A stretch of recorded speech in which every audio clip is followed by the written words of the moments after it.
You've been told to fix yourself, to become someone better, to heal, grow, evolve, until one day maybe peace will finally come. But what if that's the lie? What if peace isn't something you earn, but something you remember? What if you were never broken to begin with?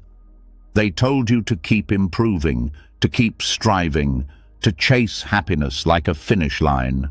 But if that worked, why does your heart still race at night? Why does your mind keep spinning, even in silence? Why does it feel like no matter how far you come, it's never enough? The truth is, peace isn't in perfection. It's in surrender.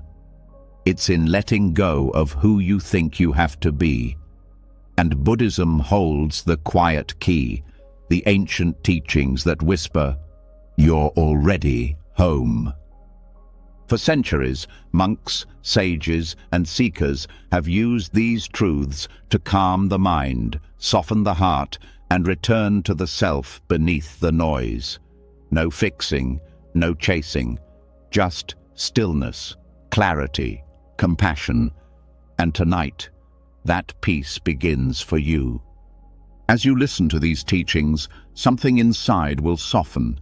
The tension will loosen its grip. Your breath will deepen. Your thoughts will slow.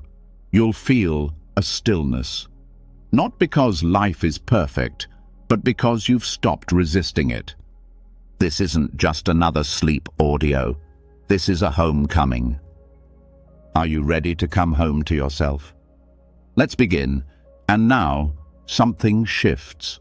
After years of rushing, pushing, performing, you're finally here. Not just in a room, not just lying down, but here, inside yourself.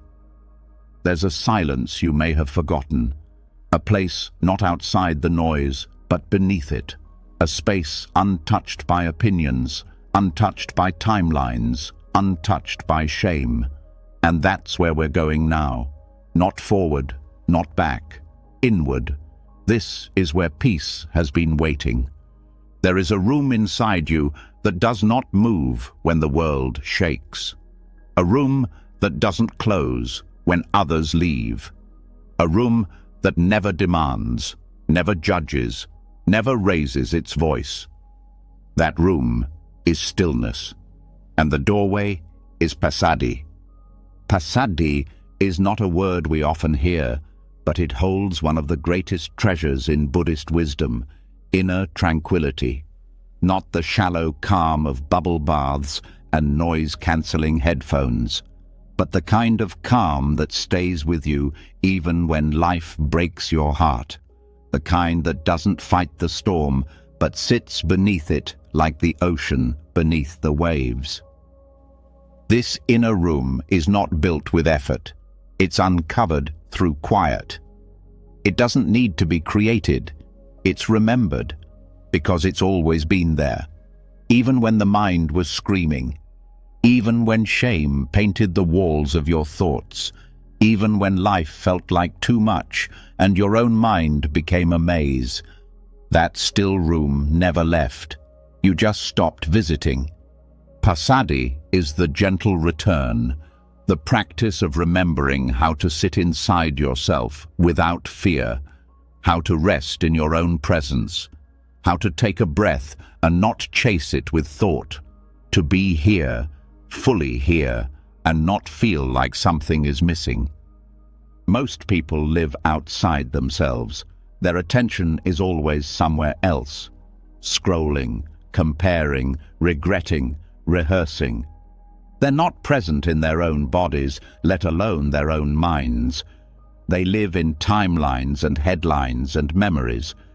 But peace doesn't live there. Peace lives in presence. And passaddhi is how you find the way back. In Buddhist texts, passaddhi is described not as a goal, but as a natural state that arises when agitation is released. Like how a pond becomes clear when you stop stirring the mud. The water was never broken. It was just busy. The same is true for your mind. It's not broken. It's busy. too many thoughts, too much noise, too much past, too much future, and not enough now. So how do you stop stirring? You don't fight the thoughts. You don't force silence. You don't try to escape. You pause, you breathe, and you watch. When you watch the breath without trying to change it, the breath changes you. You begin to feel it soften. The tight places inside begin to release. You start to notice the sounds, not as enemies to silence, but as part of it. A passing car, a creaking floor, the soft hum of life, nothing to control, nothing to push away. In this room, you don't have to be impressive. You don't have to explain yourself. You don't have to justify your pain. Here, your job isn't to succeed or perform, it's to simply be. That's the rarest thing in the world, to just exist, fully, without judgment. This is the freedom that Passaddhi offers, not an escape from life, but an embrace of it. You might think, but how can I rest when I have so many problems? And here's the truth. Most of your problems don't exist in the present moment. They live in the past you can't fix or the future you can't control. But right here, right now, this breath, this body, this space, it's okay. Maybe not perfect, but okay. And okay is a doorway to peace. The Buddha didn't promise a life without pain. He promised a path that brings peace within pain, and that path leads through the still room inside you. This isn't about meditating on a mountain for 10 years. It's not about being a perfect monk. It's about taking one moment, right now, to come back to yourself, to notice the breath, to feel your weight on the bed or chair, to let your shoulders drop, to let your jaw unclench, to give yourself permission not to solve everything. Passaddhi grows when we stop believing every thought, when we stop answering every inner criticism like it's a question that needs solving, when we learn that not everything needs a response. Some thoughts are just clouds. They pass if you stop chasing them. Some emotions are just weather. They change when you stop naming them as your identity. In this room, there are no roles, no identities, no expectations. You are not the parent, the child, the worker, the success, the failure.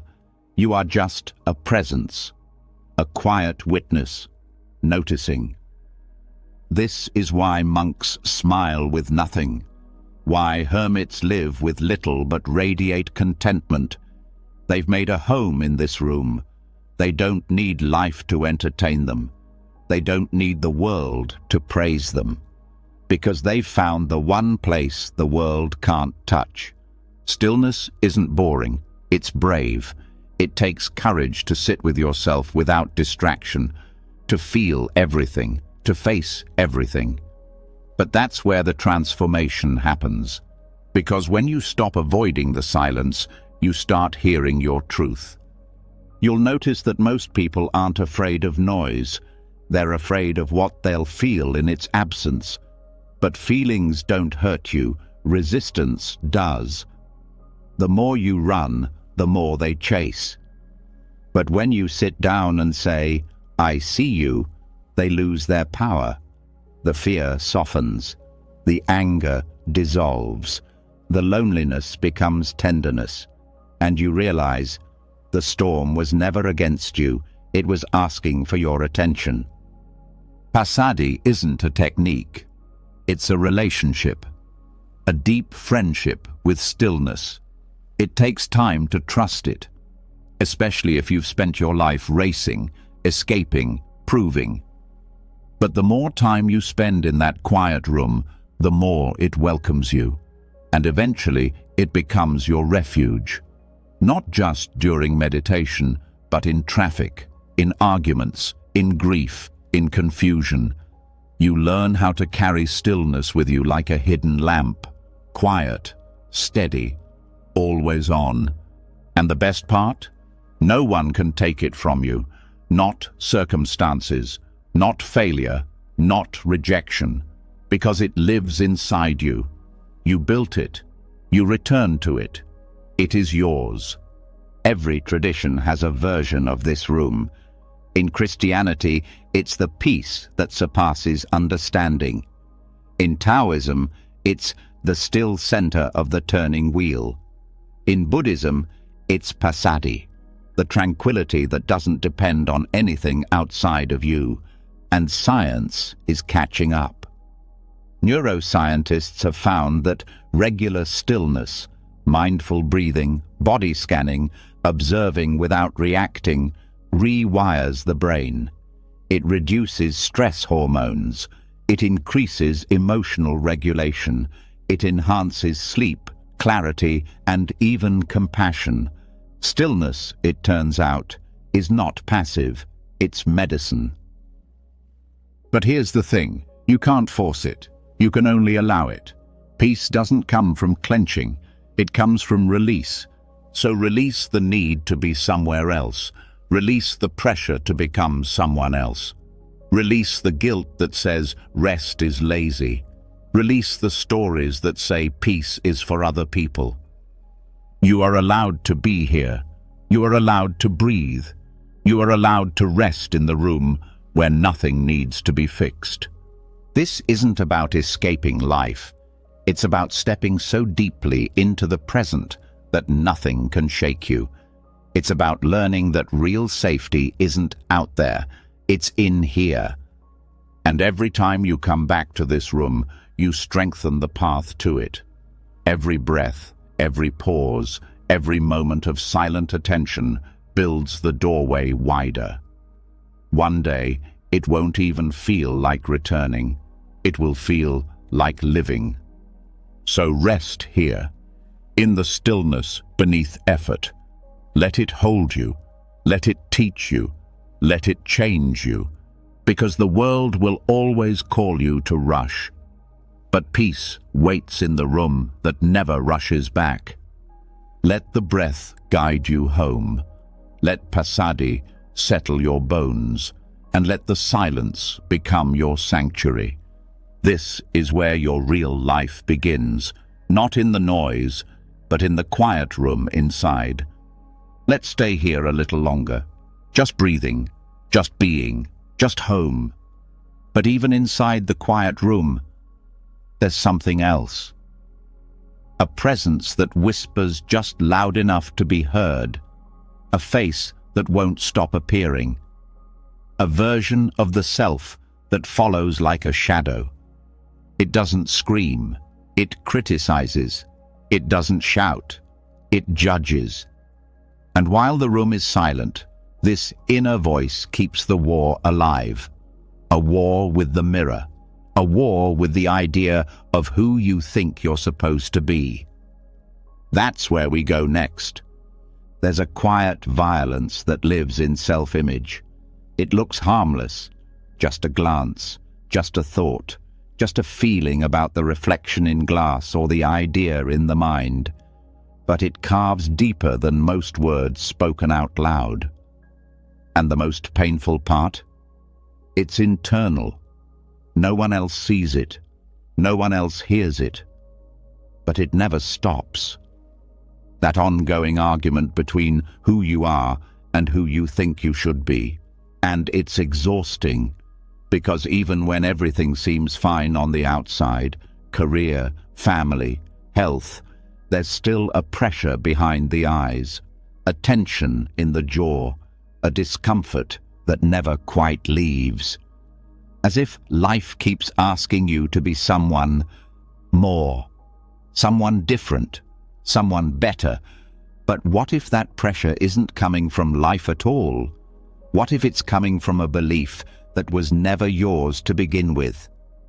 What if the whole idea of the self that you're judging isn't even real in the way you've been told? This is where Buddhism does something radical. It introduces the concept of anatta, non-self. And it doesn't do it as a metaphor. It means it. At the core of Buddhist understanding is this truth. There is no fixed, permanent, solid you. Not the body, not the name, not the personality, not even the story. Everything you believe you are is constantly changing. Yet most suffering comes from forgetting that, from treating a fluid experience like it's a frozen identity. You look in the mirror and see a snapshot. You see skin, wrinkles, fat, scars, beauty, age, success, failure. But what you're actually looking at is a moment, not a truth, not a verdict, just a flicker of change caught in a single frame. And then you judge that flicker as if it defines you forever. This is the trap. The self-image becomes a courtroom. Every moment, a new trial. Every flaw, a new charge.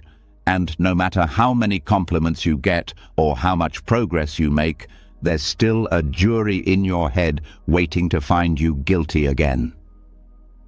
Anatta doesn't say you're nothing. It says you're not one thing. It says the self is not a fixed object. It's a process. A flame, not a sculpture. A river, not a statue. And once that's understood deeply, not just intellectually, but experientially, the war with the mirror begins to dissolve. Because you can't fight what doesn't stand still. You can't hate a self that keeps changing. You can't hold on to judgment when the target keeps slipping away. And here's the strange freedom in that. Once you stop clinging to an identity, the criticism starts to lose weight. There's nothing to defend, nothing to fix, nothing to prove. The person you thought you needed to be dissolves into presence. And presence doesn't compare. Presence doesn't judge. Most people are terrified to let go of identity because they think it's what makes them real. But what makes you real is your awareness, not your name, your status, your past, your plans. Your aliveness isn't in your resume. It's in your breath, in your heartbeat, in your capacity to observe this very moment. And that means you are more than the story you tell yourself. You are more than the mistakes you regret. You are more than the approval you seek, and more than the image you try so hard to maintain. So what happens when you stop arguing with the mirror? You stop performing. You stop rehearsing your answers. You stop adjusting your tone to fit someone else's expectation. You become quiet enough to hear your own truth underneath the noise. There is a Buddhist practice called contemplation on the 5 aggregates. It breaks down what we normally call the self into 5 parts: form, sensation, perception, mental formations, and consciousness. And when we examine each part, we realize none of them on their own can be called a self. They rise and fall, moment to moment, like waves in the sea. The body changes, the thoughts shift, the moods rise and fall. Even the sense of me comes and goes, depending on attention. So, what are we really holding on to? What are we really judging when we say we hate ourselves? We're clinging to clouds and then getting upset that we can't shape them into something solid. When you begin to let go of self-judgment, it doesn't mean you stop caring about your growth. It means you stop measuring your worth by an illusion. You grow not because you are broken, but because change is natural.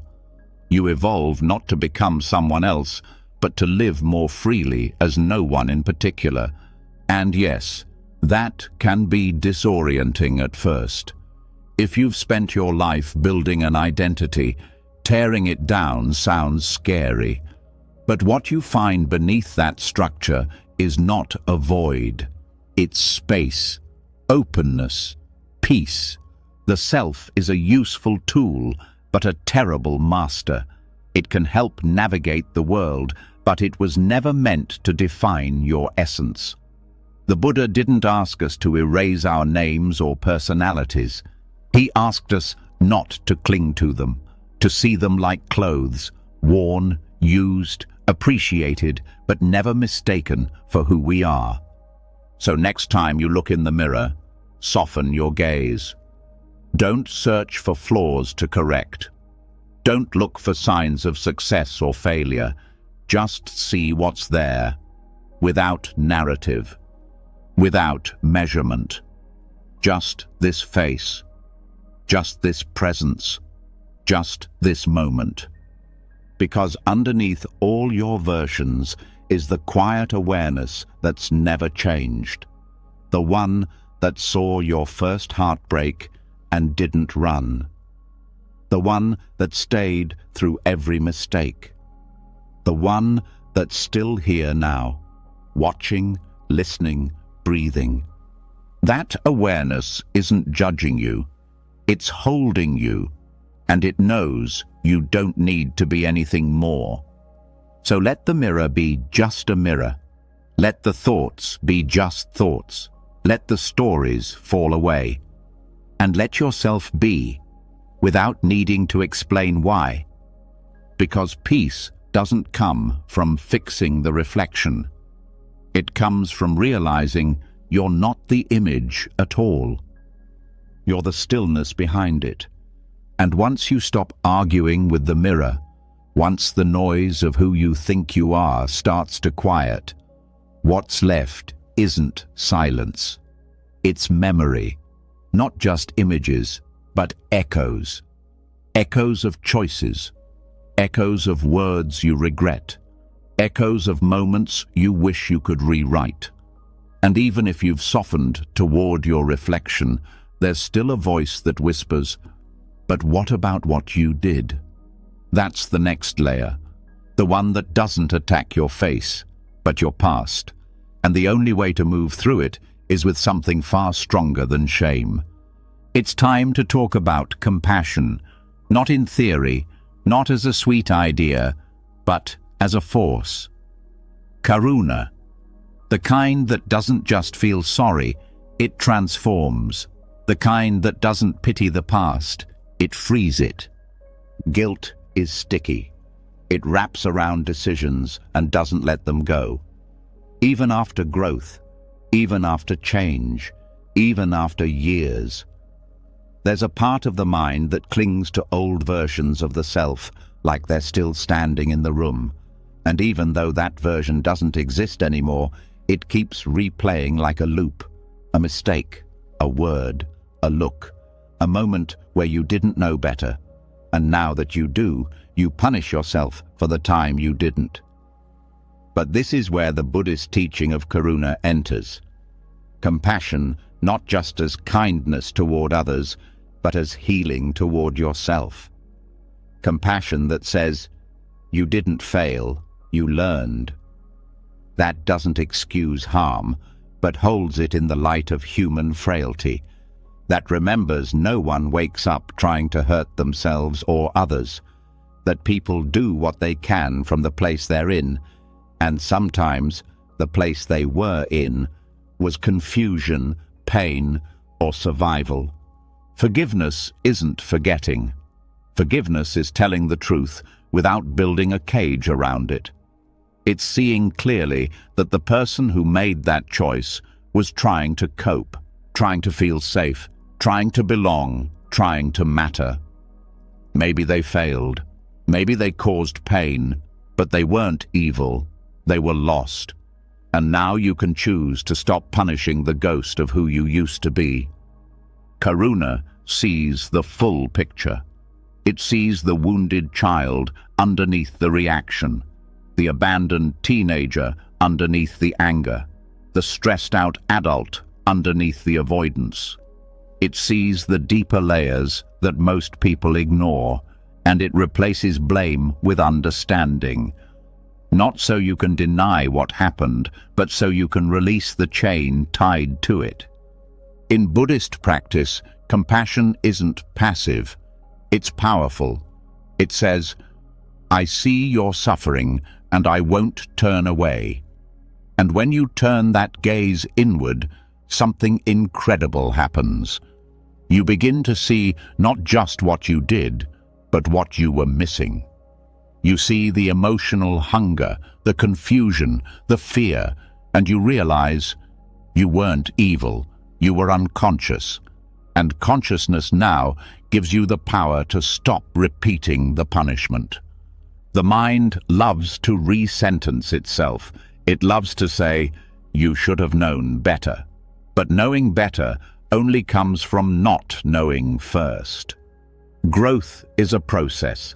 You don't shame a flower for being a seed. You don't yell at a toddler for not knowing how to run. Yet somehow, we expect ourselves to have mastered life before we've even lived it. Karuna interrupts that cycle.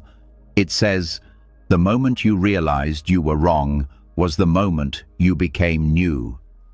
It doesn't ask you to justify your past.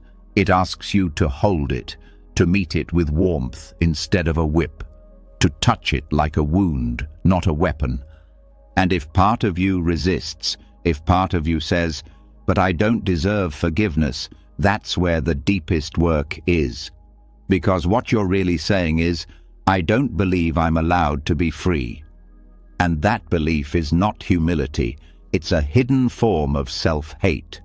True humility says, "I was wrong, and I'm learning." False humility says, "I was wrong, and I should suffer forever." But Buddhism doesn't teach eternal guilt. It teaches presence, and presence cannot carry guilt from the past and still remain whole. So, how do you practice karuna with your past self? You start by noticing when guilt arises. Instead of arguing with it, sit beside it. Ask it what it needs. Not what it wants, but what it truly needs. Often, it doesn't need punishment. It needs permission to feel pain, to grieve the consequences, to mourn the people you hurt, to cry for the version of you that didn't have the tools or the love or the clarity. And once that grief is seen, it starts to loosen. Another practice is speaking directly to the younger version of yourself, not to scold them, but to say what they never heard. You didn't know. You were scared. You were trying. You did your best. Not excuses, acknowledgements. Because part of why the wound stays open is because no one ever held it with care. You get to do that now. And it doesn't mean you don't apologize. It means your apology doesn't have to come from self-hatred. It comes from awareness. You take responsibility not because you are a bad person, but because you now see more clearly. That clarity isn't a punishment, it's a gift. It's a way of saying, I won't let who I was define who I continue to be. There's a reason the Buddha didn't demand perfection from his disciples. He invited honesty. He knew people were learning, shedding, evolving. He didn't ask them to never fall. He taught them how to rise differently. So maybe that's your work now, not to erase your past, but to rise from it with gentleness. To stop confusing shame with maturity. Shame freezes. Compassion flows. Shame isolates. Compassion reconnects. Shame says, you are the worst thing you've done. Compassion says, you are so much more than that. Shame ties you to a version of yourself that no longer exists. Compassion unbinds the cord. And it's not just about emotional peace. Self-compassion has been shown in psychological studies to reduce anxiety, increase motivation, improve health outcomes, and deepen relationships. People who forgive themselves don't become lazy. They become freer to act wisely because their decisions aren't based on avoiding guilt. They're based on clarity. You become less reactive, less defensive, more present. more capable of admitting when you're wrong now, because being wrong doesn't destroy you anymore. You've already survived it. You've already made peace with it. And if you still feel resistance, that's okay. Compassion isn't a switch. It's a practice. Some days you'll soften easily. Some days you'll struggle. But even in the struggle, you're planting seeds. Seeds of mercy, seeds of awareness, seeds of future peace. Sometimes it helps to write a letter. One part from the version of you now to the version of you then, and then one part from them to you now. Let the words come. Let the grief surface. Let the healing begin. And when you feel the guilt rise again, remember this. Every single person on the path of growth has made mistakes. It's not the absence of error that makes someone wise. It's the willingness to meet error with honesty and compassion.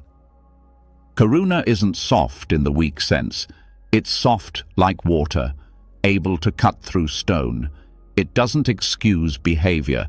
It transforms it, and it transforms the one who carries it too.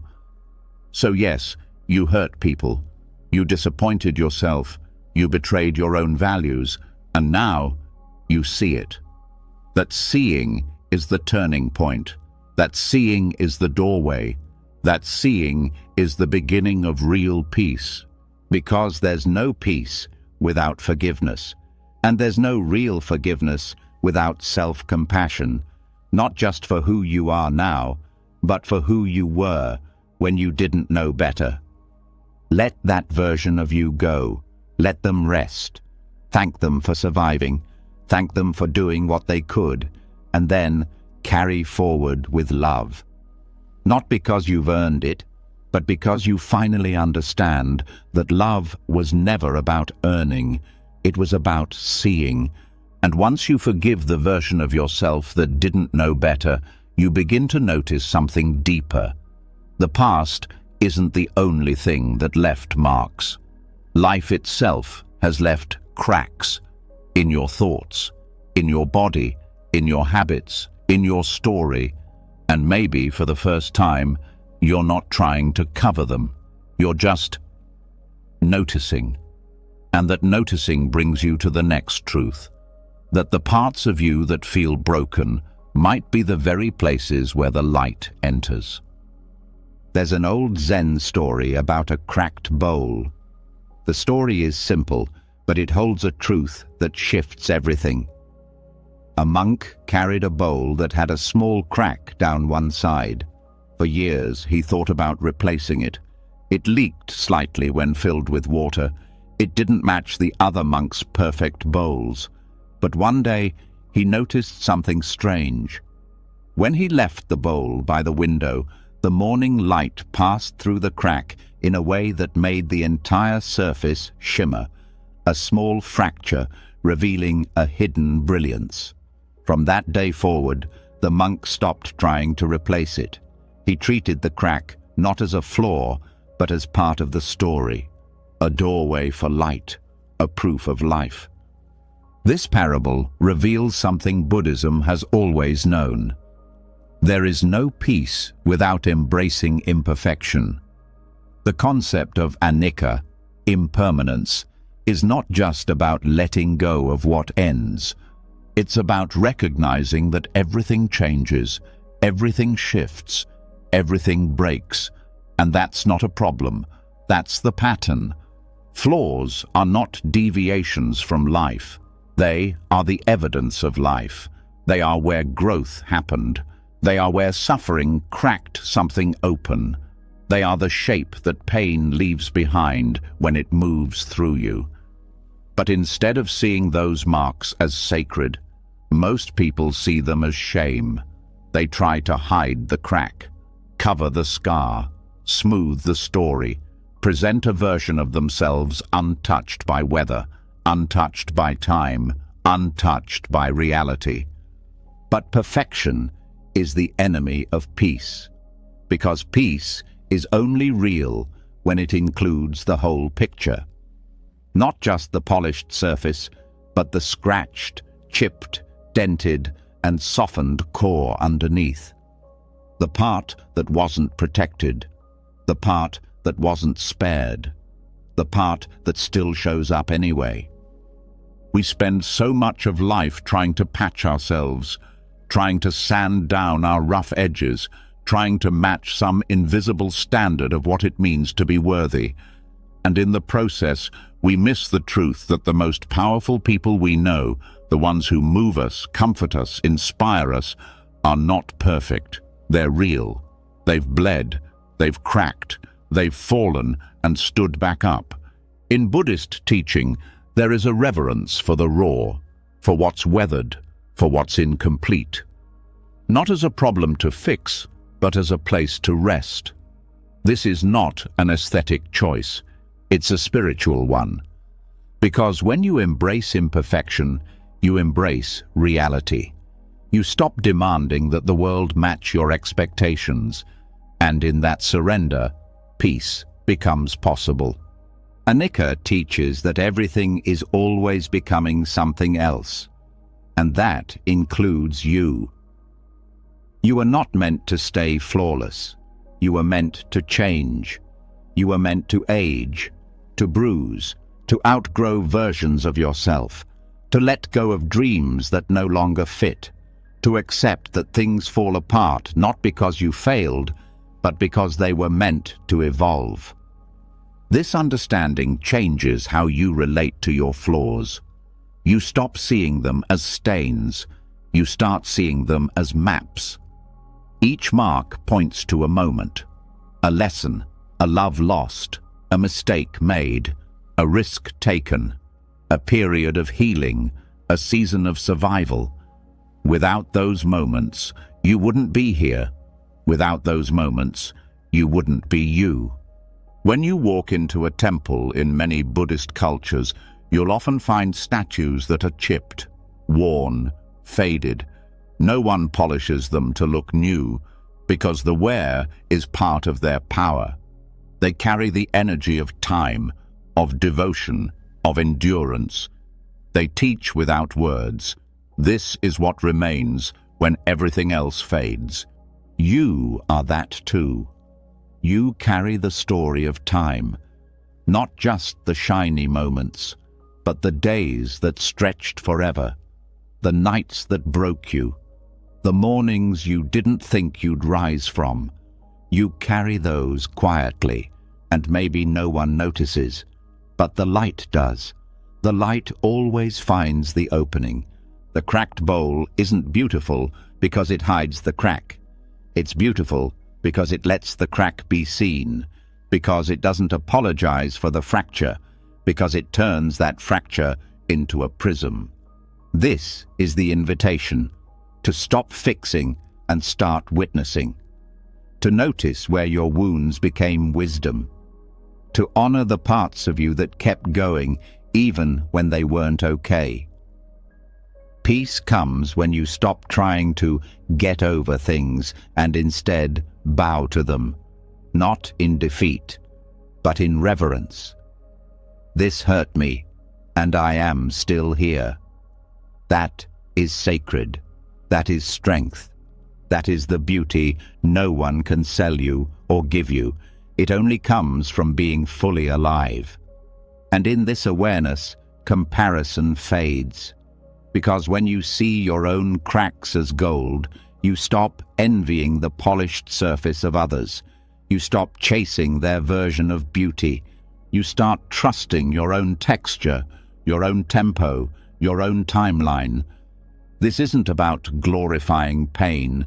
It's about refusing to pretend you didn't feel it, about choosing not to edit your humanity, about letting yourself be soft where you used to harden, about seeing your own chipped edges as art.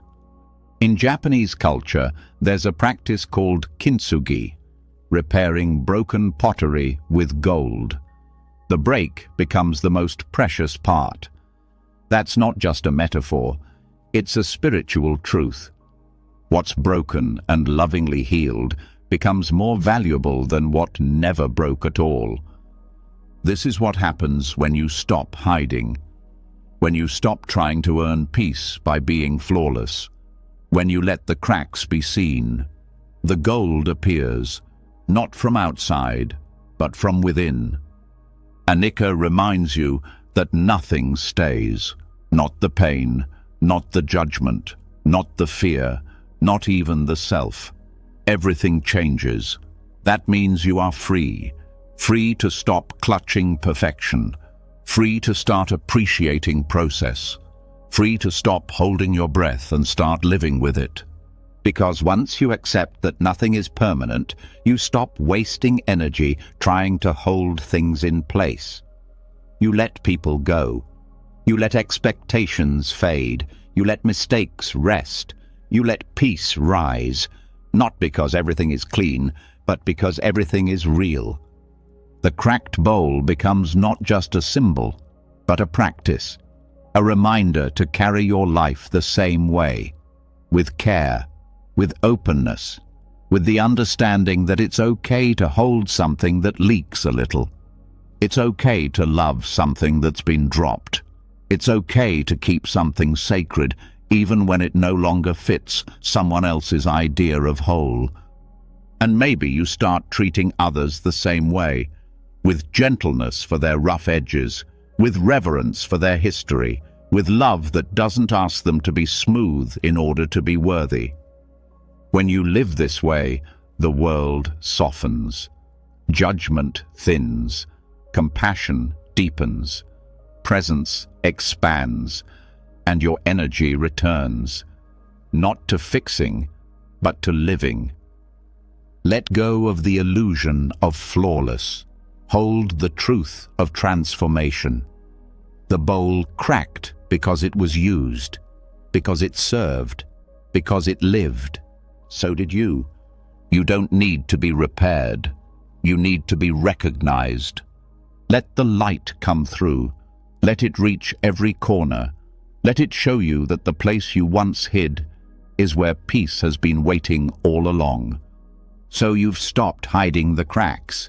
You've stopped running from the flaw, the fracture, the softness that makes you human.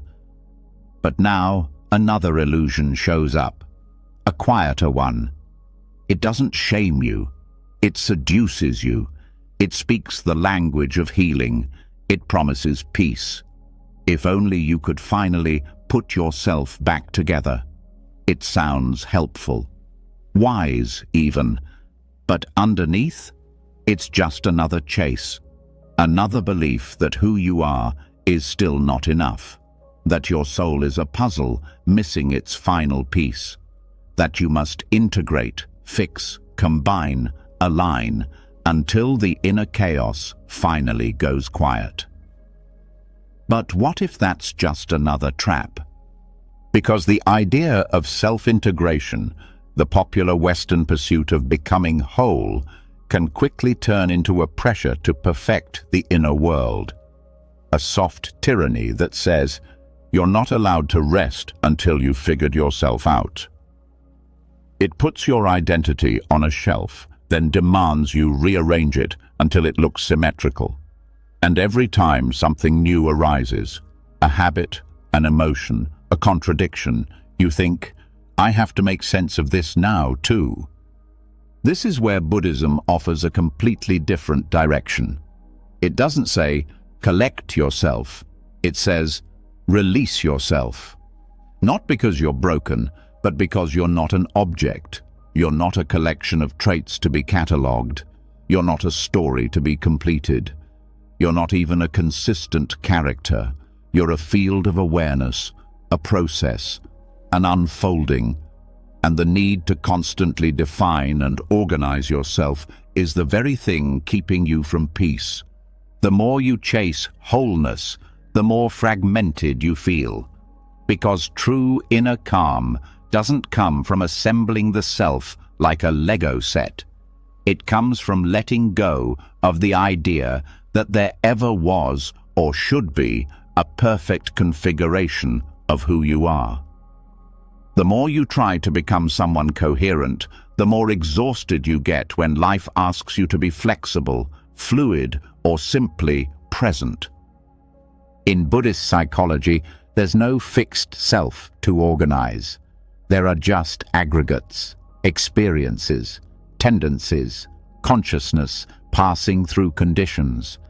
The desire to pull those into a singular, polished image isn't healing. It's clinging. It's just a quieter version of ego building. You think you're integrating, but you're still identifying.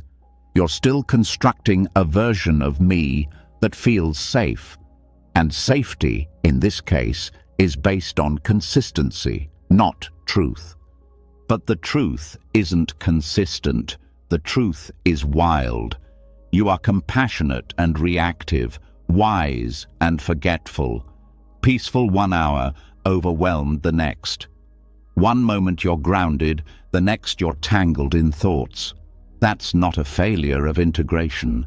That's the nature of a living being. The idea that you need to resolve every contradiction before you can rest is a form of spiritual pressure disguised as self-work. When you stop collecting yourself, you begin to relax. You stop asking, how do I make this version of me match that version of me? You stop turning your inner world into a project. You begin to allow contradictions to live side by side. The Buddhist path doesn't ask you to be one thing, it asks you to be present for whatever thing is arising, and that includes mess, confusion, and contradiction. There's a beautiful freedom in realizing you don't have to make everything make sense. Some emotions don't come with labels. Some parts of you don't need an origin story. Some shifts in mood aren't regressions. They're weather. And when you no longer demand internal harmony, you find peace in something much deeper: non-resistance. Non-resistance is not indifference. It's a deep trust in impermanence. It's what happens when you understand that the self isn't a statue to be sculpted. It's a stream to be witnessed. You're not here to create a final version of yourself. You're here to be aware of what's moving through. And yes, that challenges everything we're taught. From therapy culture to self-help to motivational quotes, we're told that the goal is to find our true self, to bring all the parts into alignment, to resolve the conflict between the child self, the parent self, the dreamer self, the wounded self. But what if they don't need to be resolved? What if they're not enemies? What if they're just parts moving in and out of the field of experience? In early Buddhist texts, even enlightenment isn't described as becoming someone perfect. It's the end of identifying as someone at all. It's the release of the illusion that the self is a fixed, unified object. And with that release comes a quiet kind of freedom, not the dramatic kind, the soft kind, the kind where you no longer wake up every day thinking, what am I supposed to be now? Instead, you rest in the awareness that watches, the awareness that doesn't demand integration, the awareness that doesn't organize identity like a shelf full of trophies, the awareness that says, this too belongs, without needing to file it away. When you stop trying to collect yourself, you stop punishing yourself for changing. You stop saying, I thought I healed this already, when an old wound reappears. You stop saying, this isn't me, when you're suddenly irritable, tired, or lost. You realize that you is not a tightrope to walk, it's an openness to experience. And slowly, life becomes less of a personal drama and more of a dance. You stop narrating your every emotion. You stop translating your every thought into a self-judgment. You allow what's happening to be just what's happening, not a reflection of who you are, not a statement about your wholeness, just a moment. And this isn't passive, it's deeply alive. It requires presence, honesty, and humility. It means feeling your pain without building an identity around it. It means observing your joy without trying to make it permanent. It means being okay with the fact that you are a mosaic, and sometimes pieces fall out. Sometimes new ones come in, and sometimes you don't know what picture they're making. That's okay. The point is not to finish. The point is to stay awake. Letting go of integration means letting go of needing everything to fit. It means you stop asking yourself to be consistent in a world that isn't. It means you stop apologizing for shifting. It means your sense of identity becomes soft, light, breathable. And when your identity softens, so does your suffering. Because suffering thrives in tight spaces, in labels, in boxes, in I am this and I am not that. But awareness has no walls. It includes it all. It watches it all. It never needs you to choose between your contradictions. It only asks you to stay present with them. So the next time you feel scattered, don't rush to collect yourself. Don't panic. Don't say, I've lost myself. Say, this is what it feels like to be uncontained.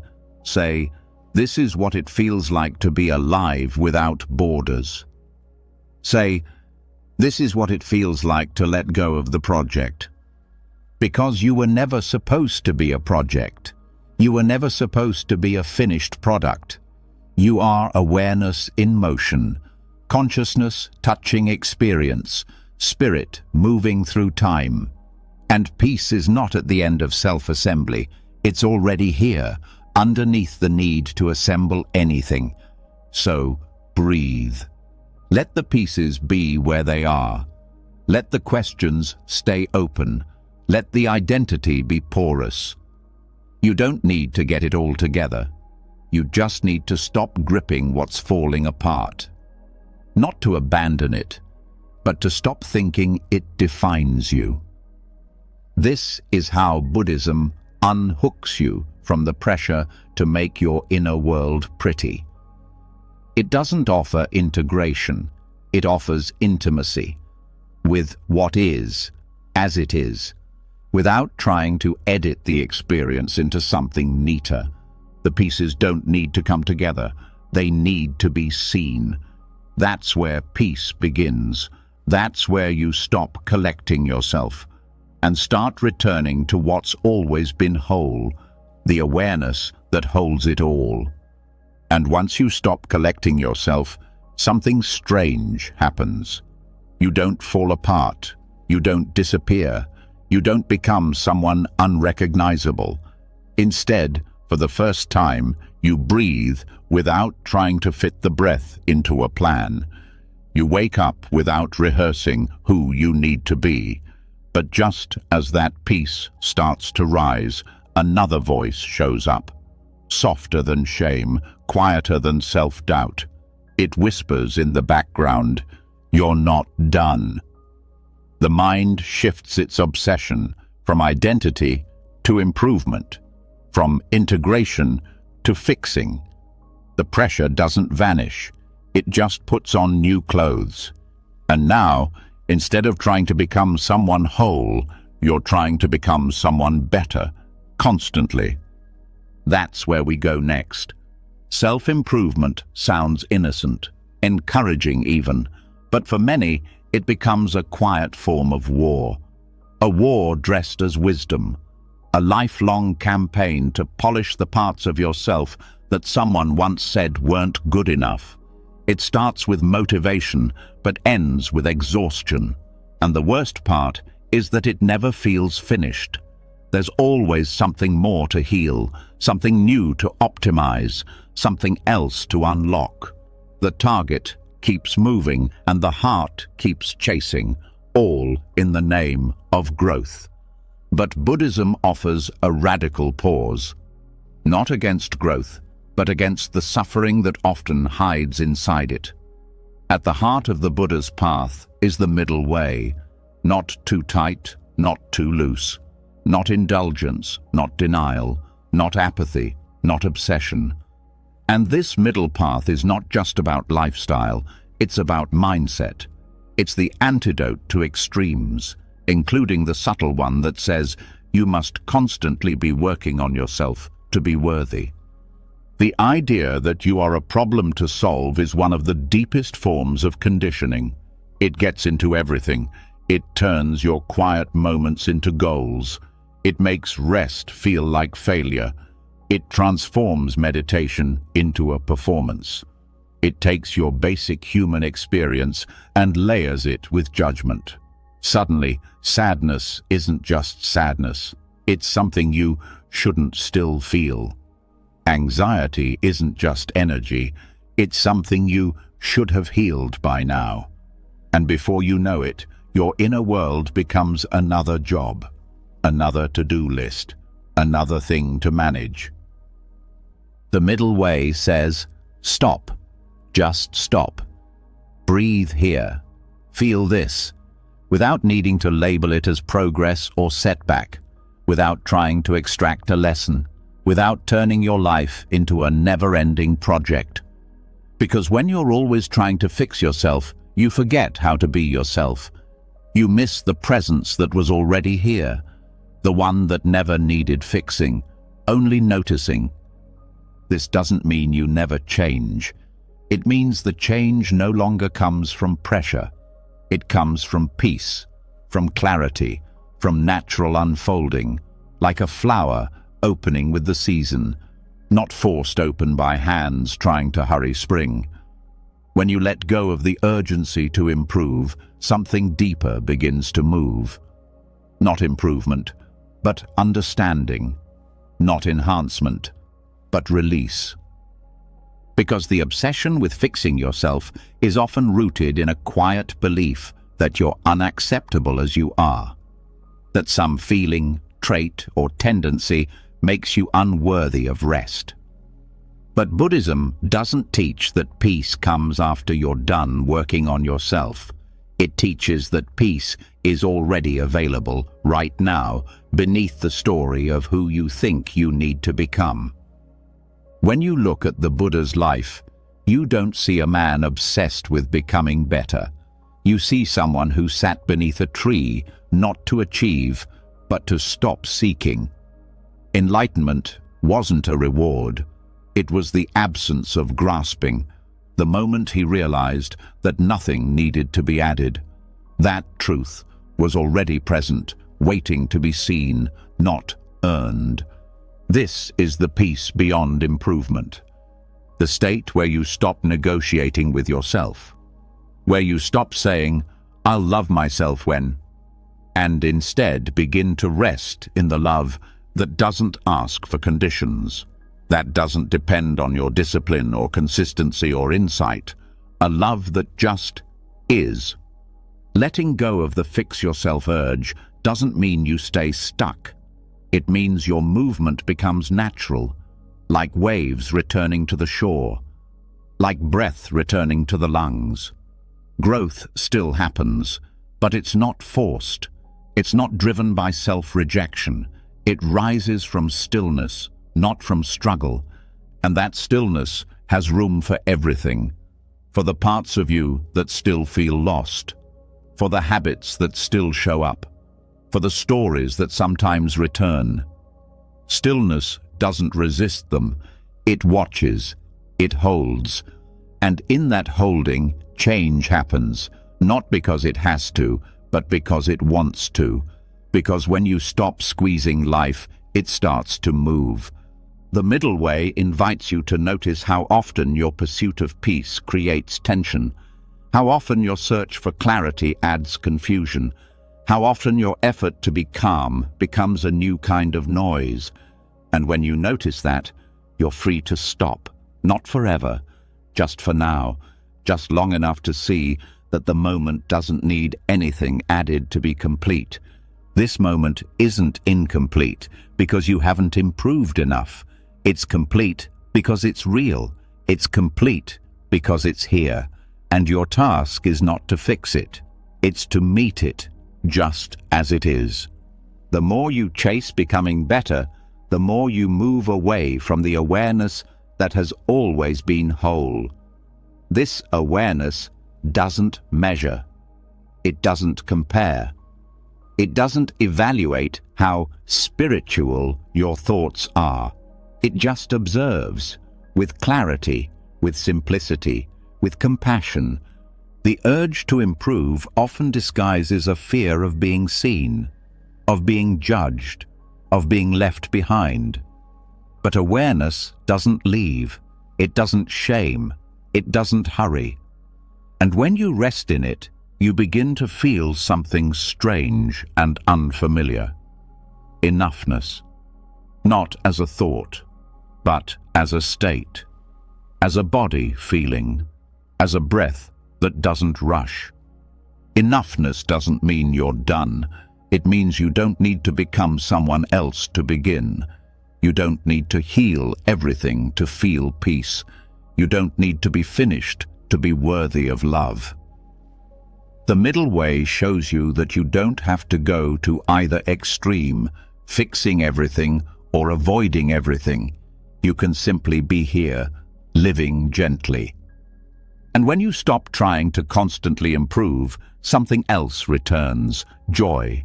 Not the high, buzzing kind, the simple kind, the kind that comes from peeling an orange in silence, from watching a leaf fall, from resting your eyes and not needing to learn a lesson. Joy that doesn't teach, it just arrives. The world will always offer more tools, more books, more techniques, and some of them may be helpful, but even the best tools can become cages if they reinforce the belief that you are never enough. The middle way says, use what helps, drop what doesn't, and always return to the place inside that doesn't need tools to be whole.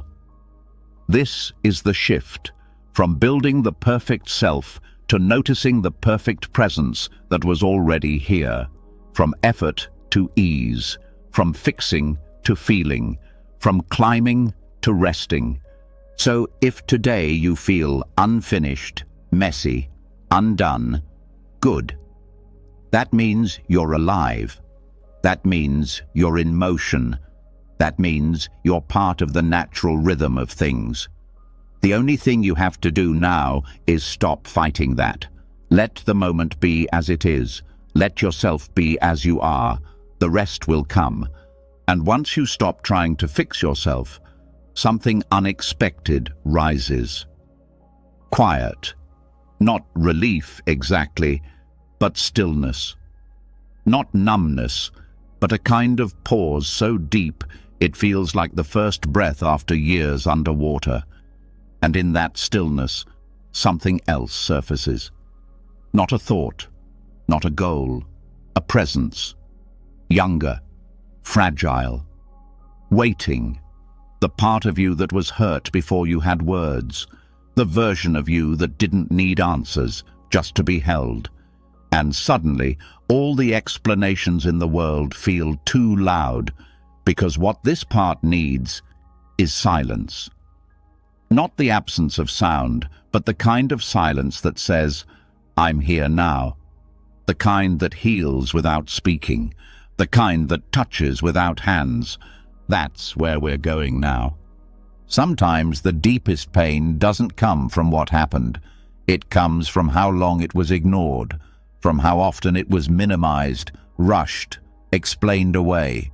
Especially when it's the pain of the inner child, the version of you that experienced confusion, abandonment, or shame before you had the language to even describe it. And because it had no words, it got buried in the body, in the breath, in the subtle contractions that never quite release. And now, as an adult, it tries to speak, but it doesn't use words. It uses tension, fatigue, overreaction, numbness.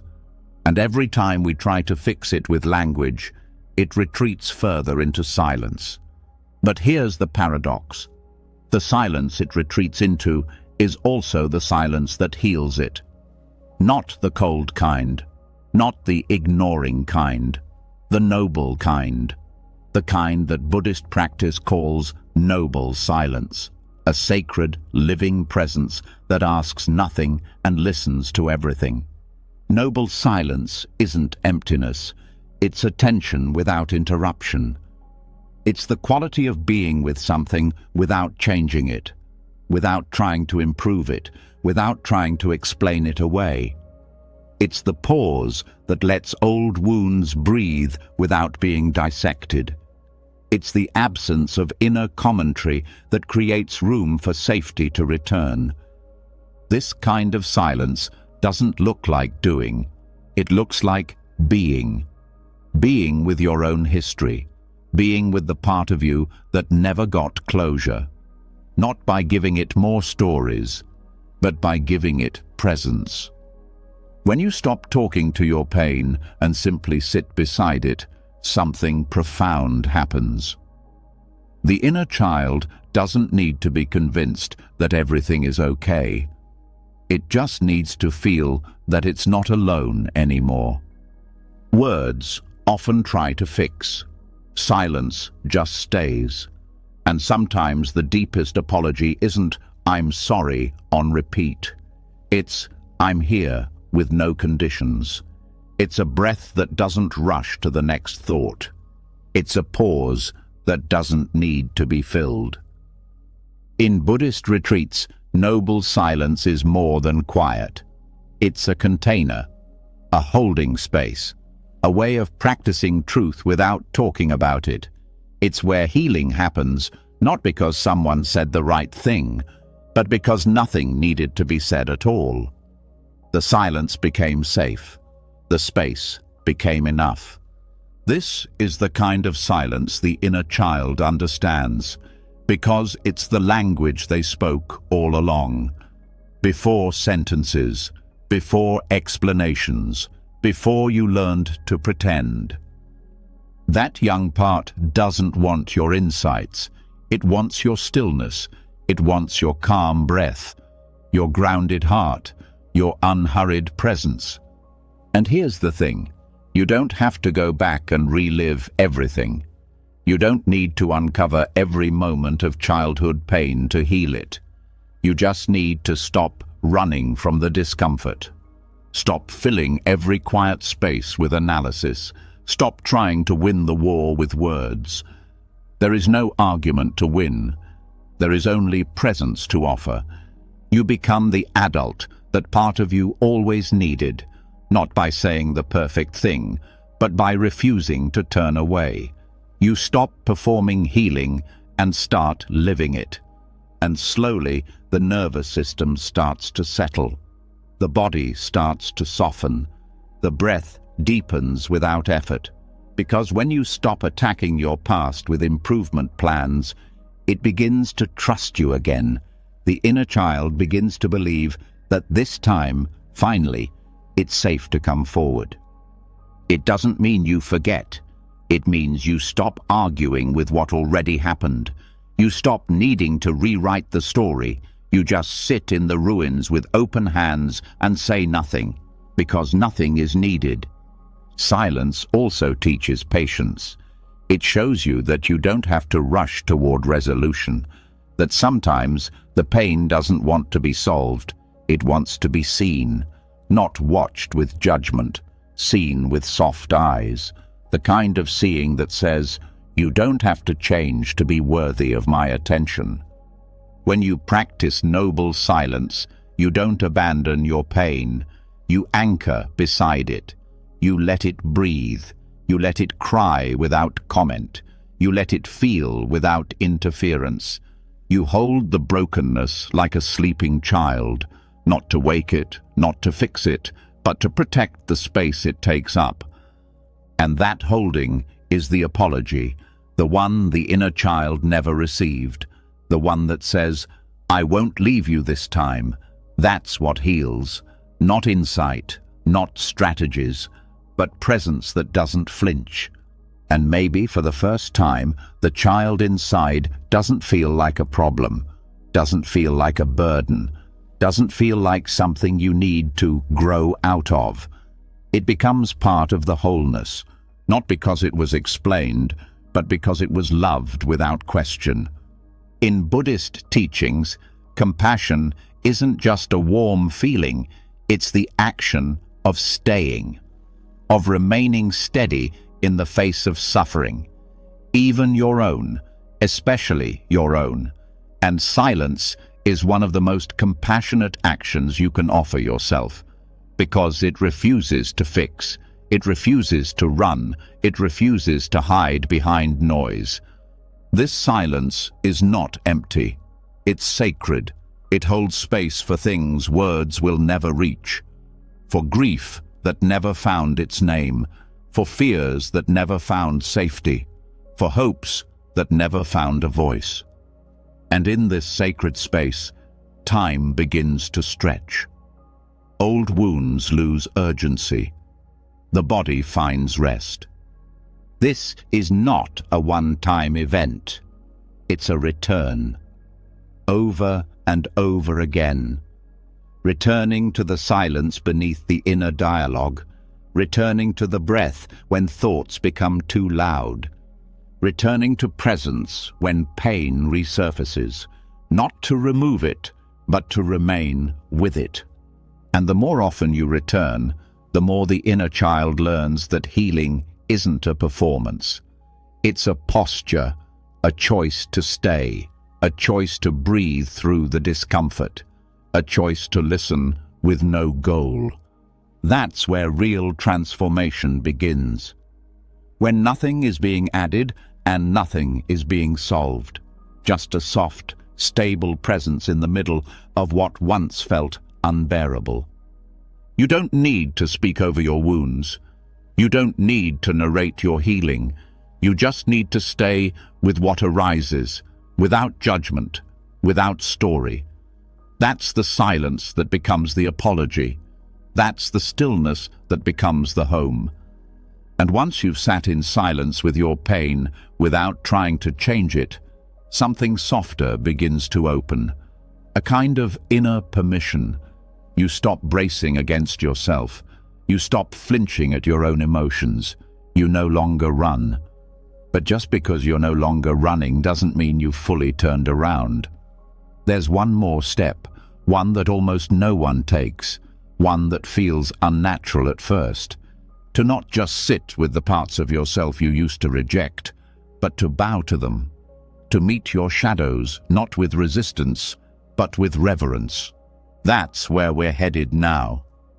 There is power in bowing, not the kind that submits out of fear, but the kind that sees clearly, that humbles itself not before a person, but before truth. In many Buddhist traditions, bowing is not a gesture of worship, it's a practice of awareness. Each bow is a reminder that the ego is not the center of everything, that life is not something to dominate, but something to honor. And when you bow inwardly to the parts of yourself you've tried to push away, something radical happens. The war ends. The battlefield dissolves. We all carry shadows, aspects of our personality, our behavior, our history that we don't want to claim. Maybe it's a fear you try to mask with control, a jealousy you dress up as indifference, an addiction you've labeled as a bad habit, a regret you never let surface because it makes your chest feel like stone. Whatever shape it takes, the shadow is real, not because it defines you, but because it's been following you, waiting to be seen, and most people try to fix it, fight it, bury it, name it something nicer, try to transform it through effort. But Buddhism offers something different, not another attempt to destroy the shadow, but an invitation to bow, to meet the unwanted part of you with the posture of respect, not because it's good, not because it's pleasant, but because it exists. And all existence, all experience, deserves awareness. The act of bowing is symbolic. You lower yourself, not to shrink, but to honor what has been ignored. You bring the head below the heart. You let humility lead. And when you turn this outward ritual into an inward gesture, it becomes a sacred practice of reclaiming wholeness. You say, without words, I see you, to the fear, to the rage, to the compulsion, to the pain. I see you, and I will not exile you anymore. This is not the same as indulging your darkness. It's not about giving it control. It's about ending the illusion that it's separate from you, that your shadow is some foreign intruder. It's not. It's a fragment of you that was shaped by pain, starved of love, misunderstood by the mind that developed after it.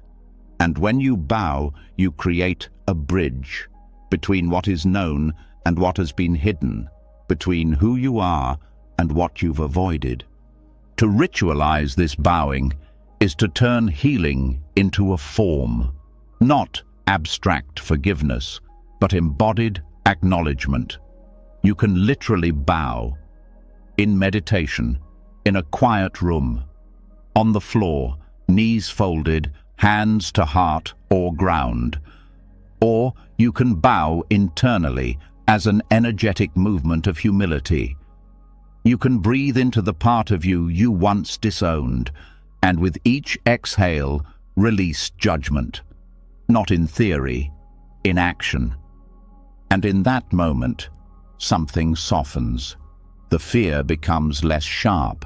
The shame becomes less tight. The regrets begin to melt at the edges. Because what the shadow feared most was not being wrong. It was being abandoned. And now you've returned. The reason this works is not mystical, it's energetic. Judgment creates contraction. Denial creates fragmentation. But presence creates reintegration. When you meet the unwanted parts of yourself with steadiness, with gentleness, the body stops bracing. The nervous system starts to believe it's safe to feel this now. And that safety is what allows healing to begin. In many Buddhist monasteries, monks bow hundreds of times a day, not because they're unworthy, but because bowing reminds them of interconnectedness, of humility, of the ego's rightful size. And this same reverence can be brought into our inner life. We bow to our flaws, not because they are holy, but because they are human. And the human deserves love.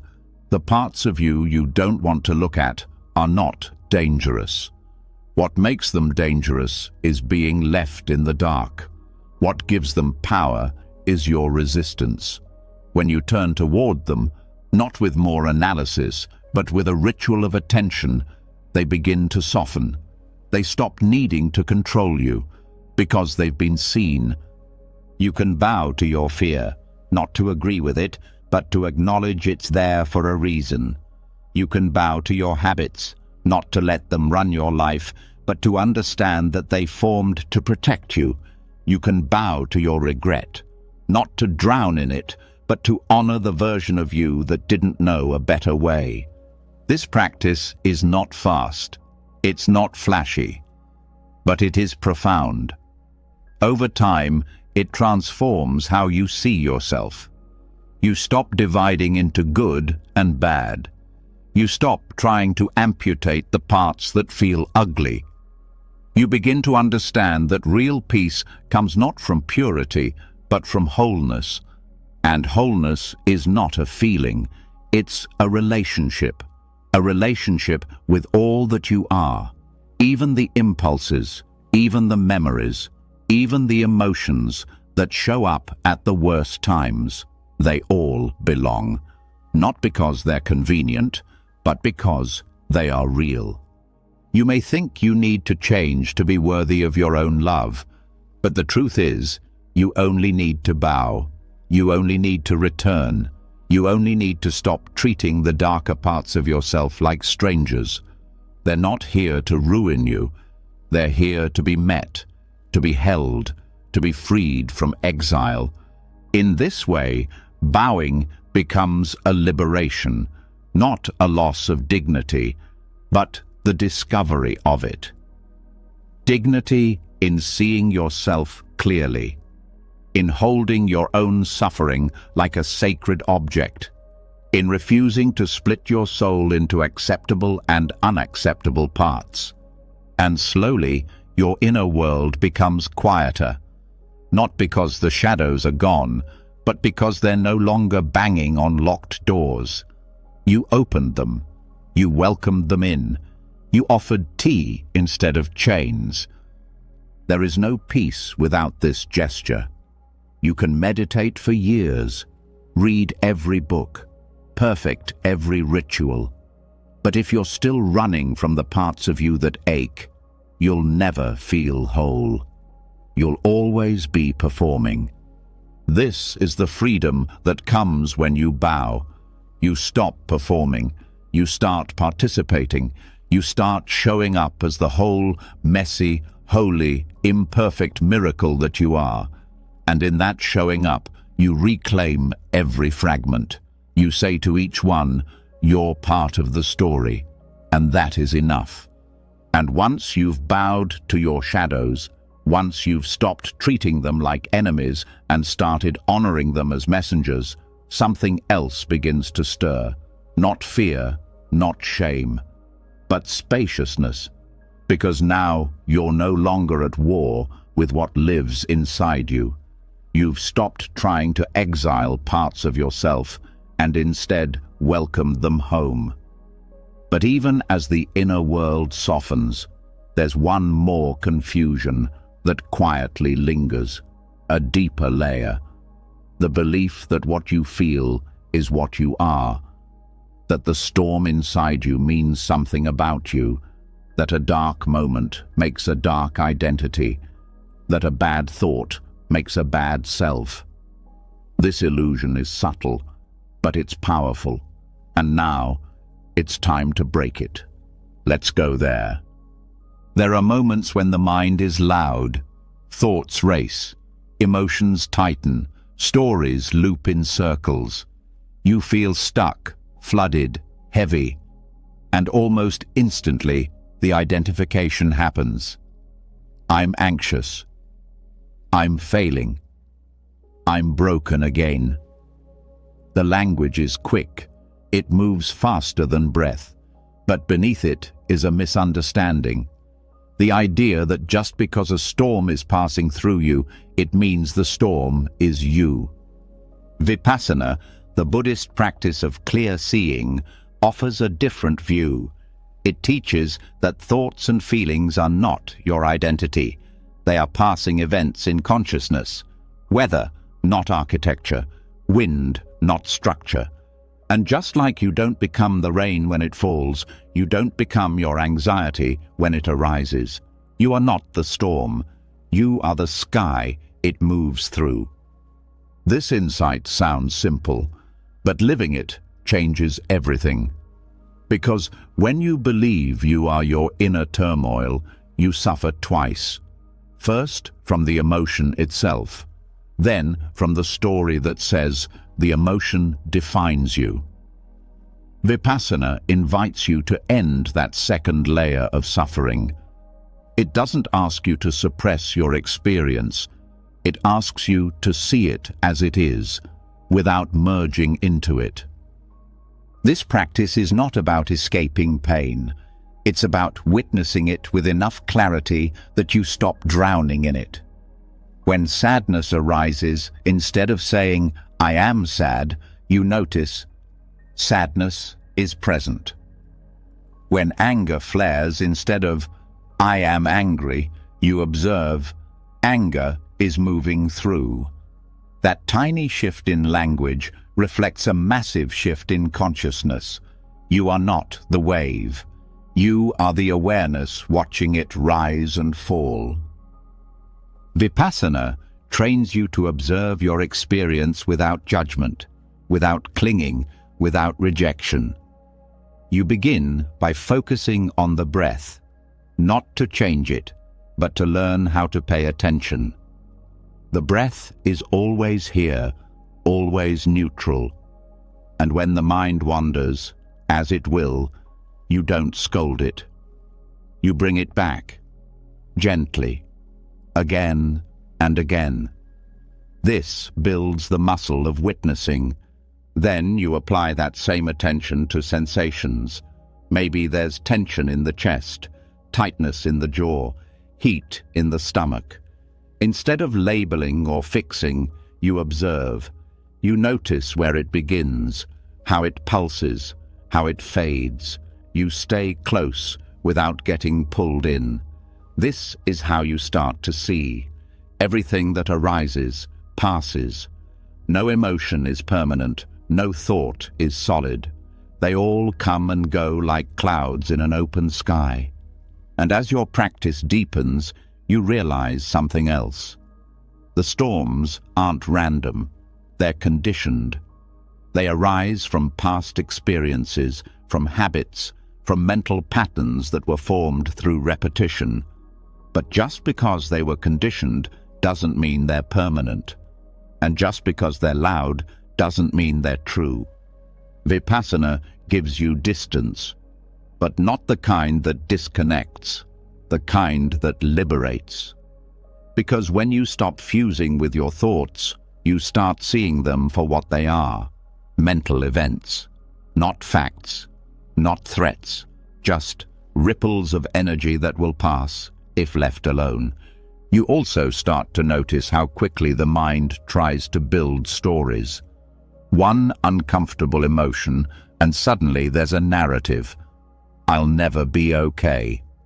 This always happens. Something's wrong with me. But when you slow down and observe the actual sensation underneath those thoughts, you find something much less dramatic. A flicker, a vibration, a tightening. And that's it. The story was the storm. The body was just weather. This is the freedom of non-identification. You don't need your mind to be silent to feel peace. You just need to stop mistaking it for your identity. You don't need to force positivity. You just need to stop clinging to every negative thought like it's carved in stone. In the beginning, this is hard. The pull of identity is strong. Thoughts don't just pass through. You grab them, explain them, rehearse them. Emotions don't just move. They become who you are. But over time, with practice, you begin to recognize the space between stimulus and response. The small pause, the breath before the story. And in that space is your power, the power to choose awareness instead of reaction. And when you make that choice often enough, it becomes natural. You still feel, you still think, but you no longer collapse into every experience. You become like a mountain, still, grounded, even as clouds and storms swirl around its peak. The Buddha didn't become awakened because his mind was quiet. He became awakened because he stopped being trapped by its noise. He saw clearly. He saw that every sensation was impermanent, that every thought was just movement, that identity was a fiction, and in that seeing, he found peace. This is what Vipassana teaches. Not silence, but clarity. Not control, but release. You're allowed to feel everything without becoming any of it. You're allowed to think deeply without letting thought define your value. You're allowed to suffer without building an identity around your wounds. You are not the storm. You are the one watching the sky. And when you start living this truth, something profound happens. You stop panicking when the mind gets loud. You stop blaming yourself for being human. You stop interpreting every emotional spike as a sign of failure. Instead, you breathe, you observe, you wait. And slowly, the mind calms on its own. Not because you forced it, but because you stopped feeding it with fear. This practice also creates compassion. When you see your own inner storms clearly, you stop judging others for theirs. You recognize the same patterns, the same habits, the same loops, and instead of reacting, you hold space. You become a calm presence in a world of turbulence. Not because you've escaped the storm, but because you've remembered you were never it. So the next time you feel overwhelmed, try this. Close your eyes. Feel your breath. Notice where the tension lives. Name the emotion, not as an identity, but as a visitor. Fear is present.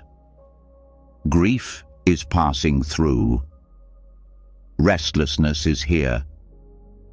And then, do nothing. Just stay. Just watch. Just let it be what it is. And let yourself be what you are. The sky. And once you stop identifying with the storm, once you learn to sit in the center of chaos without becoming it, there's one more layer that begins to flicker into view. It doesn't shout. It narrates. Quietly. Constantly. It assigns meaning. It labels every experience. It draws conclusions about who you are, what you deserve, how your story ends. It sounds like truth, but it's just a voice, the voice of the inner narrator. And if the storm is weather, this voice is the scriptwriter, the one who spins every cloud into a story. And now, it's time to take the script out of its hands. That's where we go next. The inner narrator is familiar. It's the part of the mind that explains your life to you, moment by moment, like a commentary you never signed up for. It tells you why things happen. It judges what you're doing. It predicts how people see you. It writes your identity with every thought. You're not good enough. This always happens. You'll never change. You don't belong here. It feels automatic, but it's not. It's a habit, a mental reflex born from years of interpretation, protection, and control. Vipassana helps you see emotions as passing weather. But what about the voice behind the emotions, the one that says what the weather means about you? That voice is what keeps the pain alive. Not the experience itself, but the commentary attached to it. The story. You're not just feeling anxiety, you're being told a story about what that anxiety says about your value.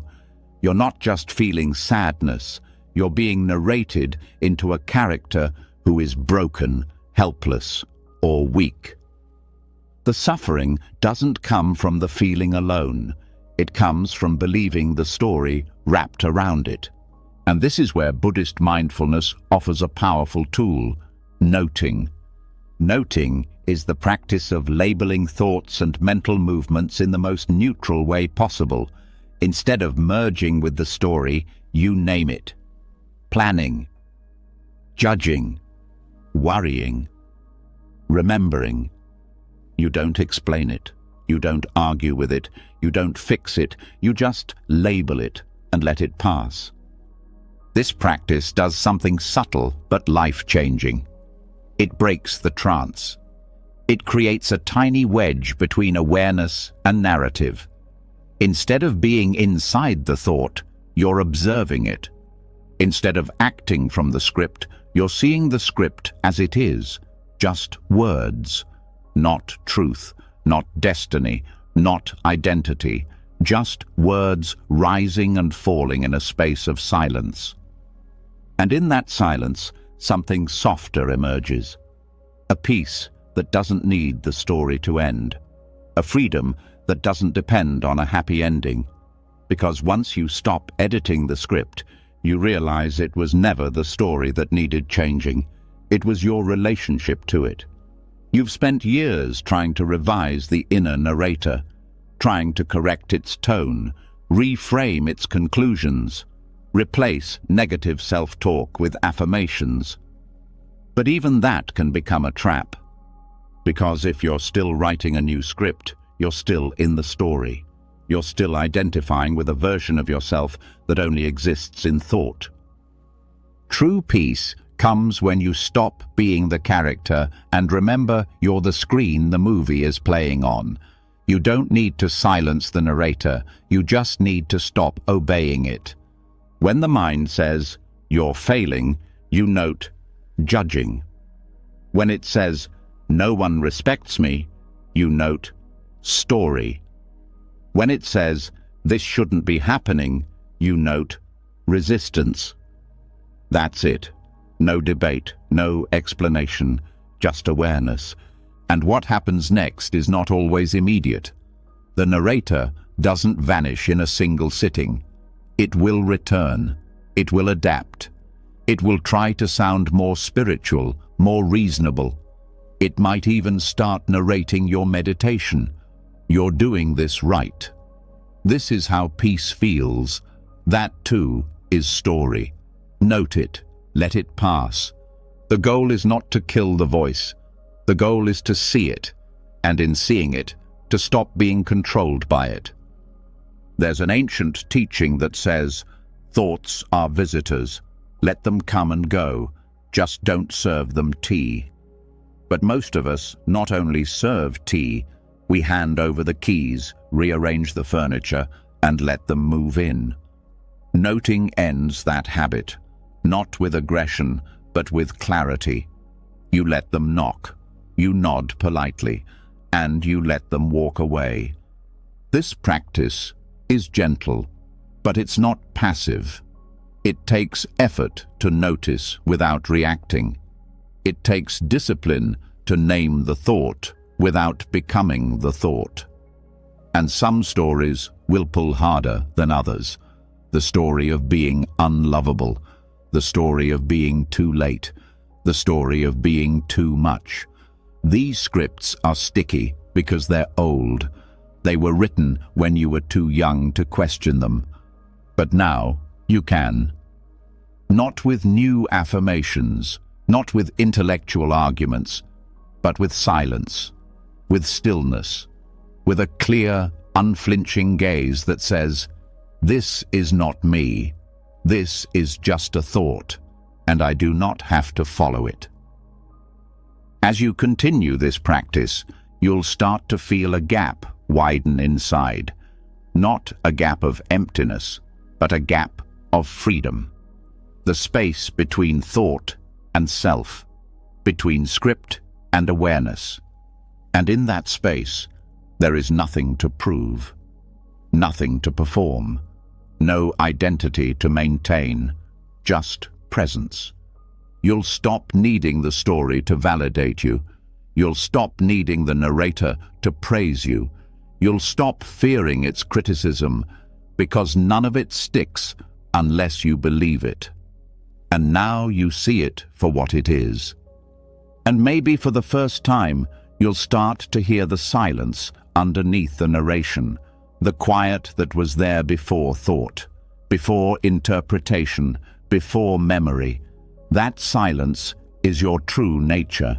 That silence is what hears the voice. That silence is the self that cannot be harmed.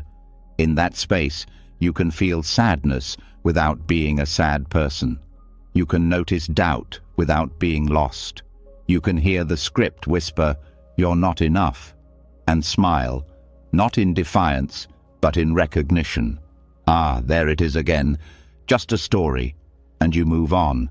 No defense needed, no counter-narrative required, just awareness. This is what it means to burn the old scripts, not with anger, not with violence, but with the fire of awareness, the flame that sees clearly and lets go. You are not the stories your mind tells you. You are not the character in a plotline built from fear. You are the awareness behind the words, the silence behind the thoughts. the space where nothing needs to be rewritten to be free. And once you see the inner narrator for what it is, just a story machine, you begin to notice something else. The silence that follows, the space where thought no longer sticks, where the old scripts lose their grip. But in that quiet, another habit may rise. Not noise, but scrutiny. A sharp gaze turned inward, not judgment in words, but in how you look at yourself. A constant scanning, a tension around your attention. Even without the stories, the eyes of the mind can stay hard. And the next shift requires more than awareness. It requires softness, a new way of looking, a different kind of seeing, not through analysis, but through kindness. That's where we go now. Most people associate loving kindness with other people.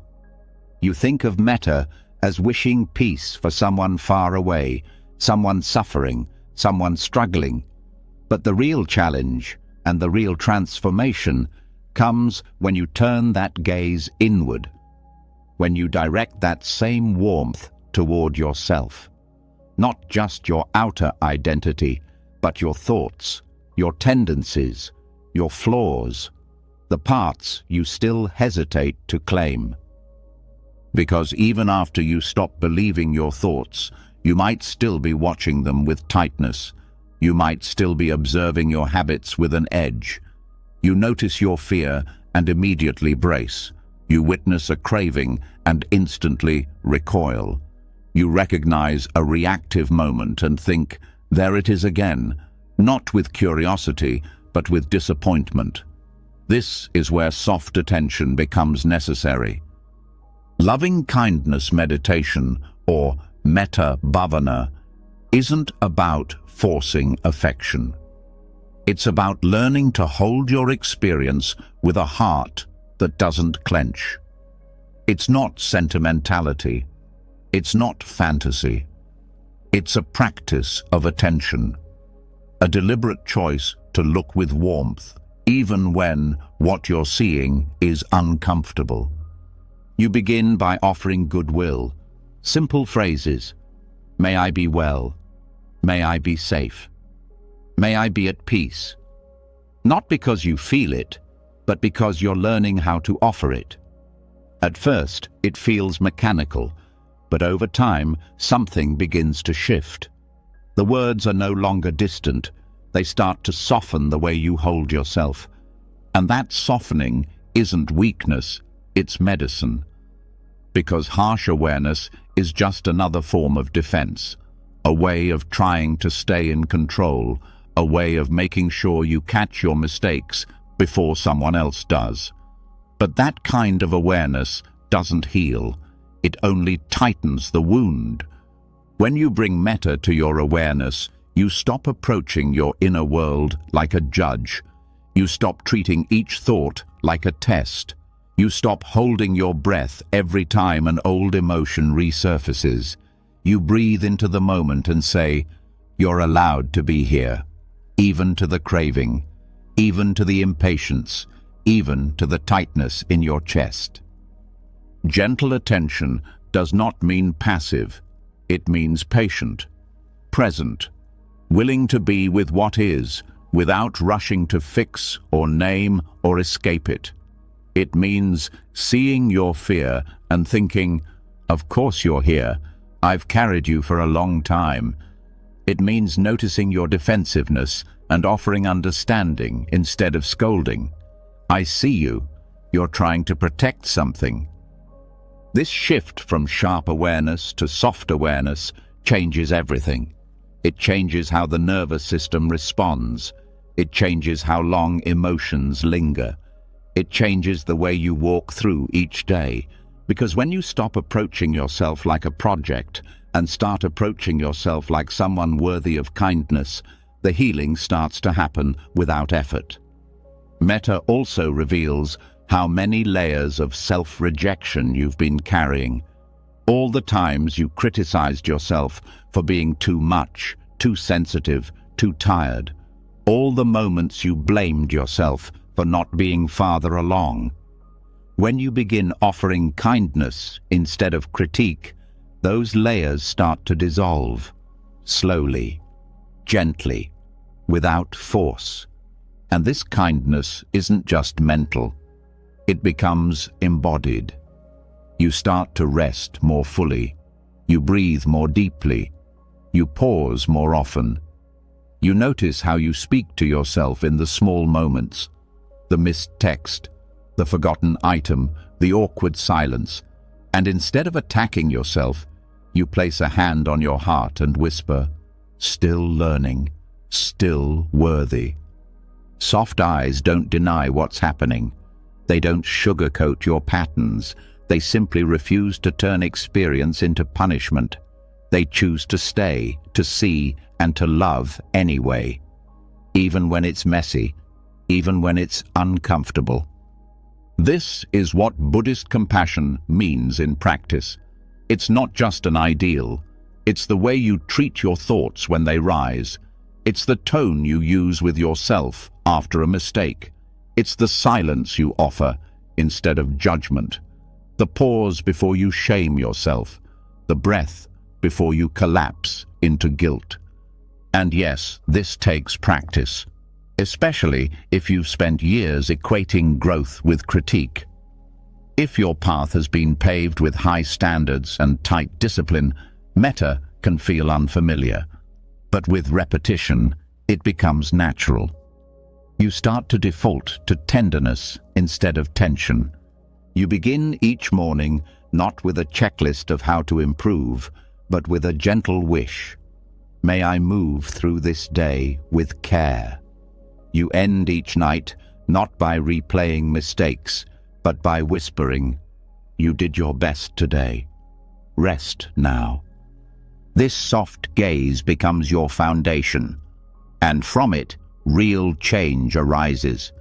Not because you forced it, but because you created the conditions where growth could happen safely, where your nervous system didn't have to brace, where your heart didn't have to defend, where your soul could simply unfold.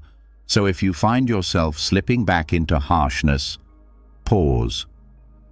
If you notice the inner critic sharpening its tone, pause. If you feel your awareness turning into surveillance, pause. Breathe. Place a hand on your chest and say something simple. May I meet this moment with kindness. That's it. One phrase, one breath, one shift. Because peace doesn't live in perfection. It lives in the way you return to yourself after wandering. It lives in the softness of your attention, in the way your awareness bends without breaking. You are not here to be flawless. You are here to be whole. And wholeness begins with how you see. And once you begin seeing yourself with soft eyes, once your awareness stops cutting and starts holding, another possibility begins to reveal itself. A quality you might not have felt in years. Stillness. Not the stillness of forced silence or mental effort, but the kind that comes when the fight leaves your body. When your inner gaze no longer stirs every moment into meaning. But as soon as that stillness starts to rise, the mind returns, asking, "What's next?" Grasping, stirring, picking at the piece before it can settle. This is where clarity slips away, not because it's absent, but because it's buried beneath a surface that won't stay calm.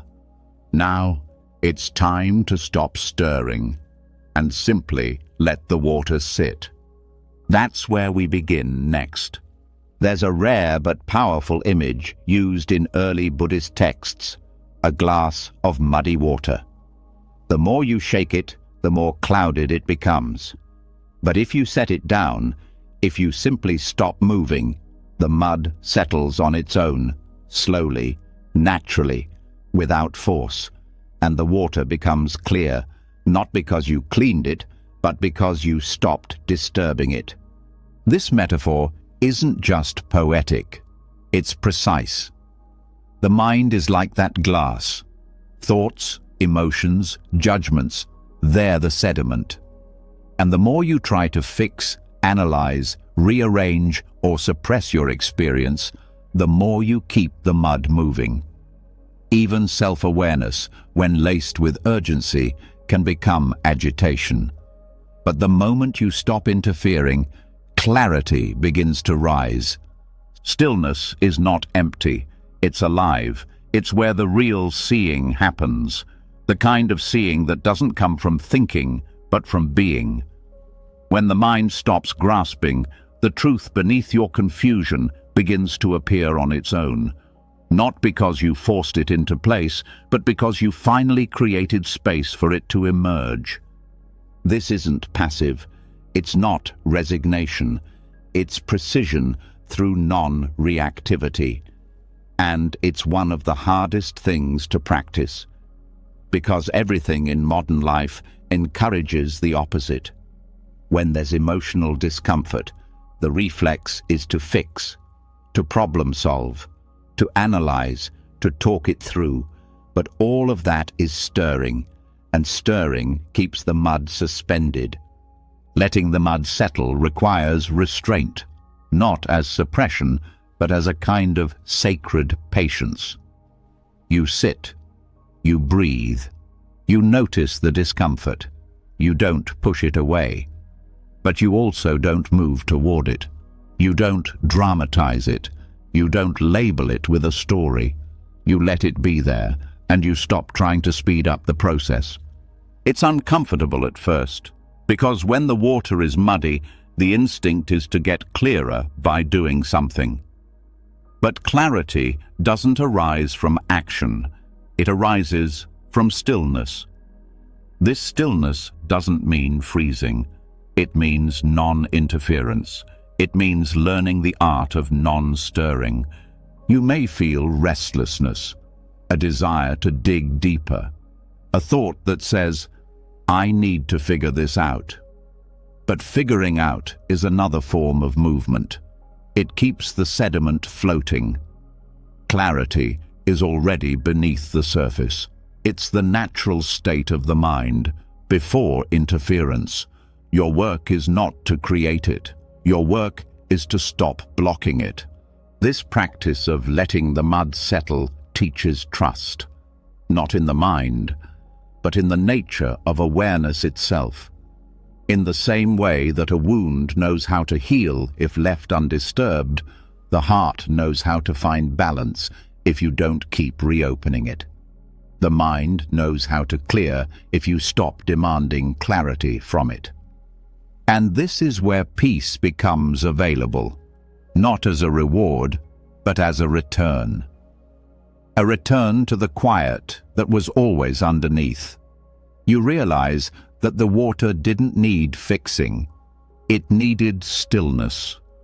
The mud was never a mistake. It just needed time. In meditation, you can feel this directly.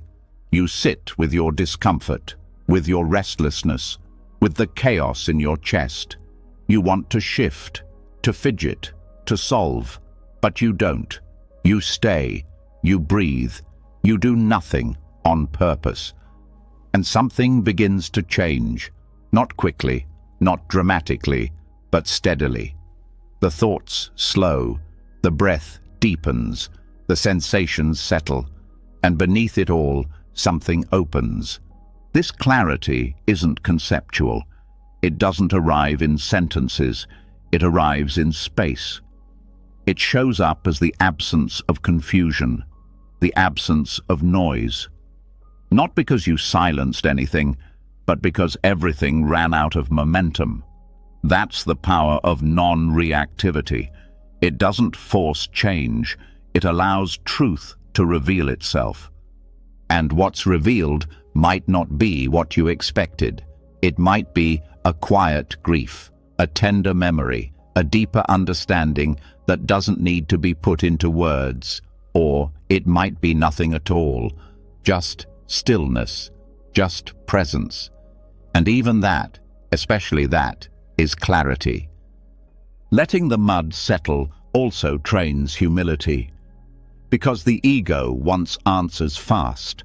It wants emotional puzzles solved in one sitting. But healing doesn't obey urgency. Truth doesn't rise on command. And the deepest insights often arrive long after the question has been dropped. The mind may say, "You should be doing something," but the still water knows otherwise. It says, "Stay here." Not because staying is productive, but because staying is honest. You're not rushing toward a better version of yourself. You're standing still long enough to see that the self never needed to be chased in the first place. This kind of clarity changes your life, not by what it adds, but by what it reveals in the absence of noise.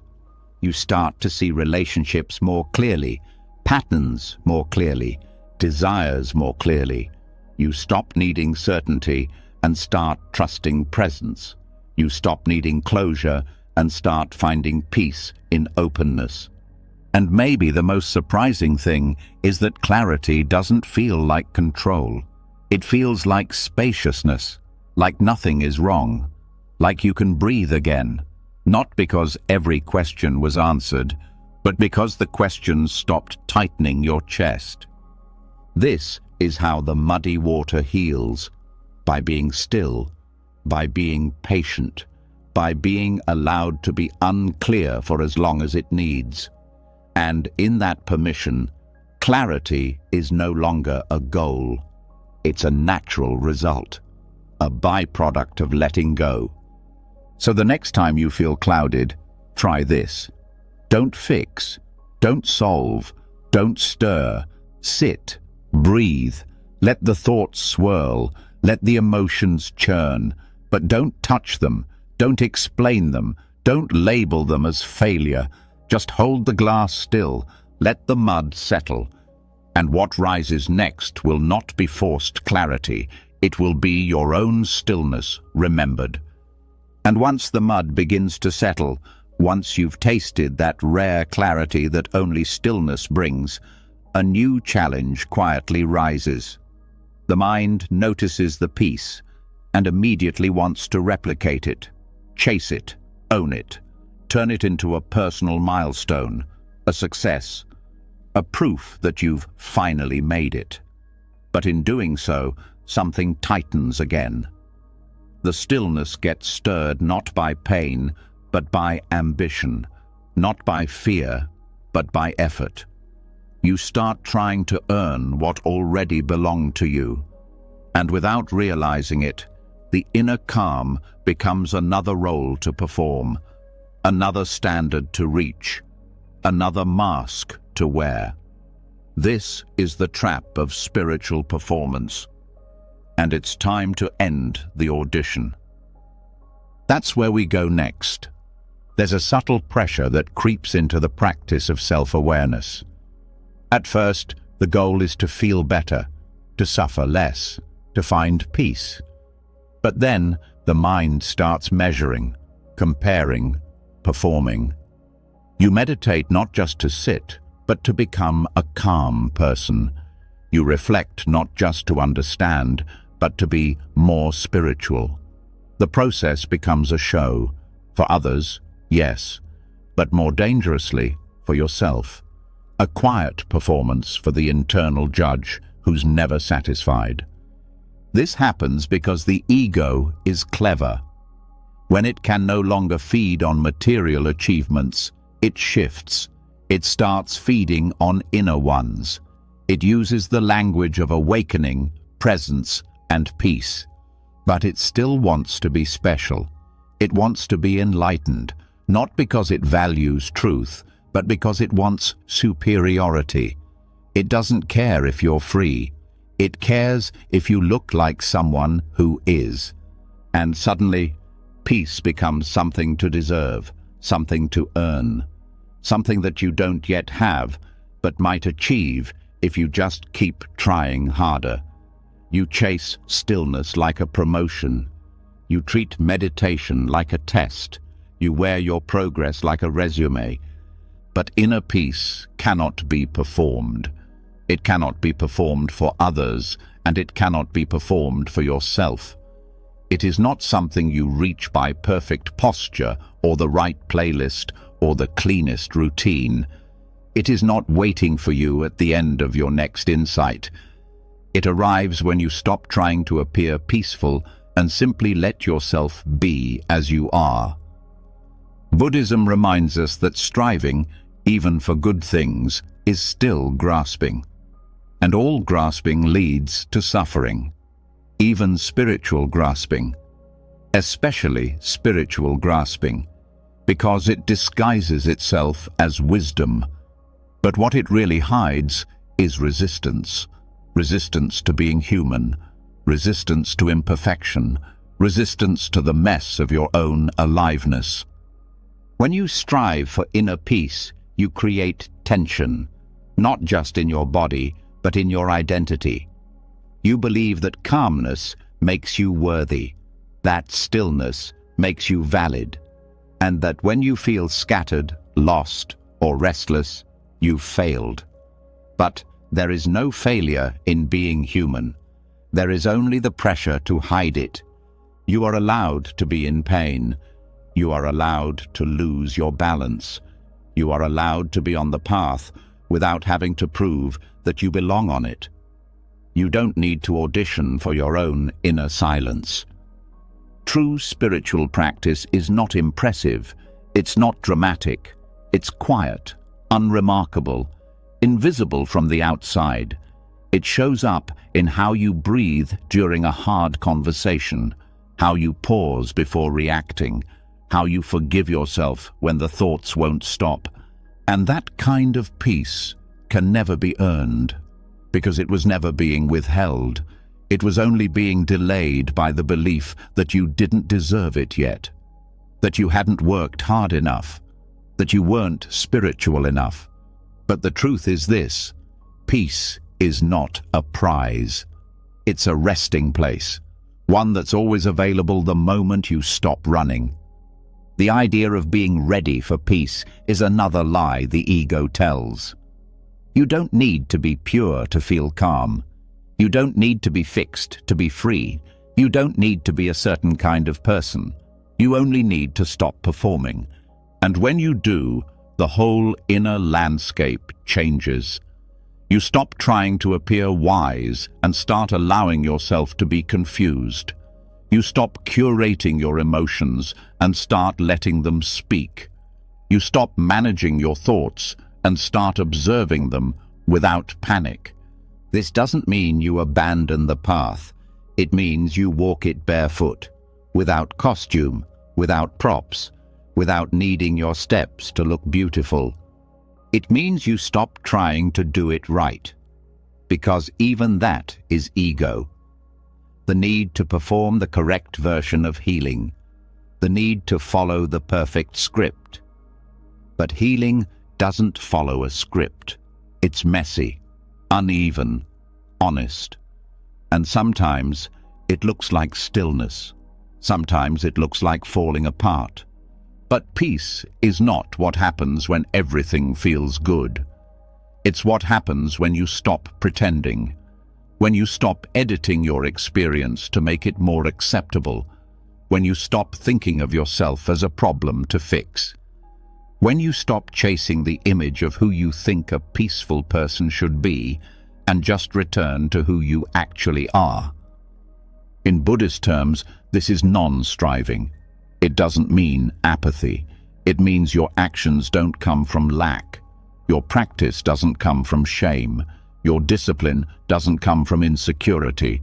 It comes from care, from presence, from returning, not reaching. And when you stop striving, everything softens. Your shoulders, your jaw, your timeline. You don't rush your emotions through the door. You don't scrub your thoughts until they shine. You just sit, you breathe, and you trust that being here is enough, because it is.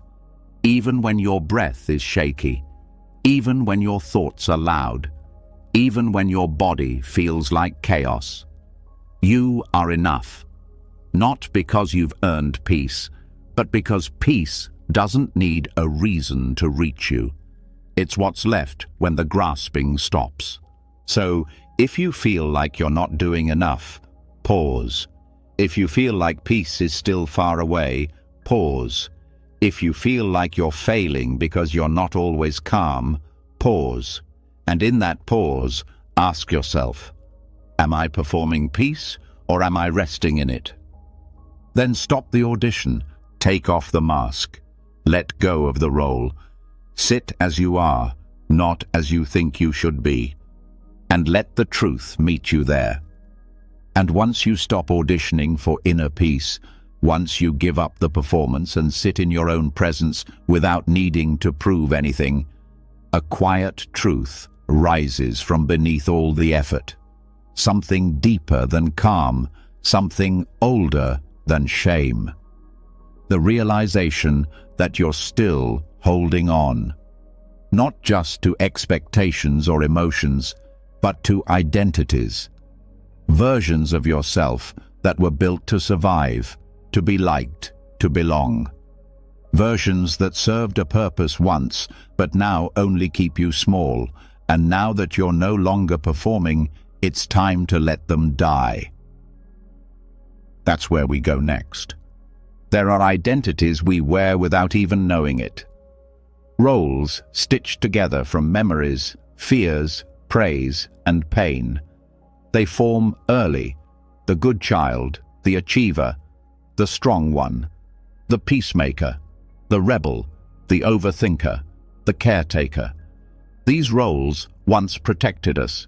They helped us function. They made us feel safe or seen. But over time, they become prisons. You forget that you put the costume on and start to believe that the costume is you. But Buddhist practice teaches that the self, this thing you call me, is not solid. It's not permanent. It's not even necessary. It's a collection of patterns, movements, attachments. Ego is not just arrogance or vanity. It's every part of you that believes it must hold a shape to survive. And because these shapes were useful once, the thought of letting them go feels like death. But that death is sacred, because when an old identity dies, freedom takes its place. The graveyard of the self is not a loss. It's a garden. Each identity you lay down becomes compost. It fertilizes the ground of awareness. It allows something softer to grow. Ego death is not violent. It's not dramatic. It's not about rejecting yourself. It's about releasing the version of you that no longer serves. It's the soft shedding of a layer that's become too tight. A quiet burial of a name that no longer fits. And this letting go isn't mental. It's felt in the body. It's the weight that lifts when you stop pretending to be strong. The exhale that comes when you stop trying to be the smartest person in the room. The tears that fall when you realize you no longer need to be the one who always keeps it together. In meditation, ego death can be practiced gently. You sit, you breathe, and you allow yourself to ask, who am I when I stop clinging to roles? Who am I when I stop needing to be seen a certain way? Who am I when I stop naming myself by my thoughts? At first, the answer feels like nothing. No identity rushes in to fill the space. It feels like emptiness. But stay. Stay with the emptiness, because it's not the absence of self, it's the presence of truth. The self that can be named is never the whole story. The self that dissolves is not your essence, it's your container. And when the container breaks, awareness spills into everything. You stop living from I am this or I am not that. You stop reacting from a fixed self-image.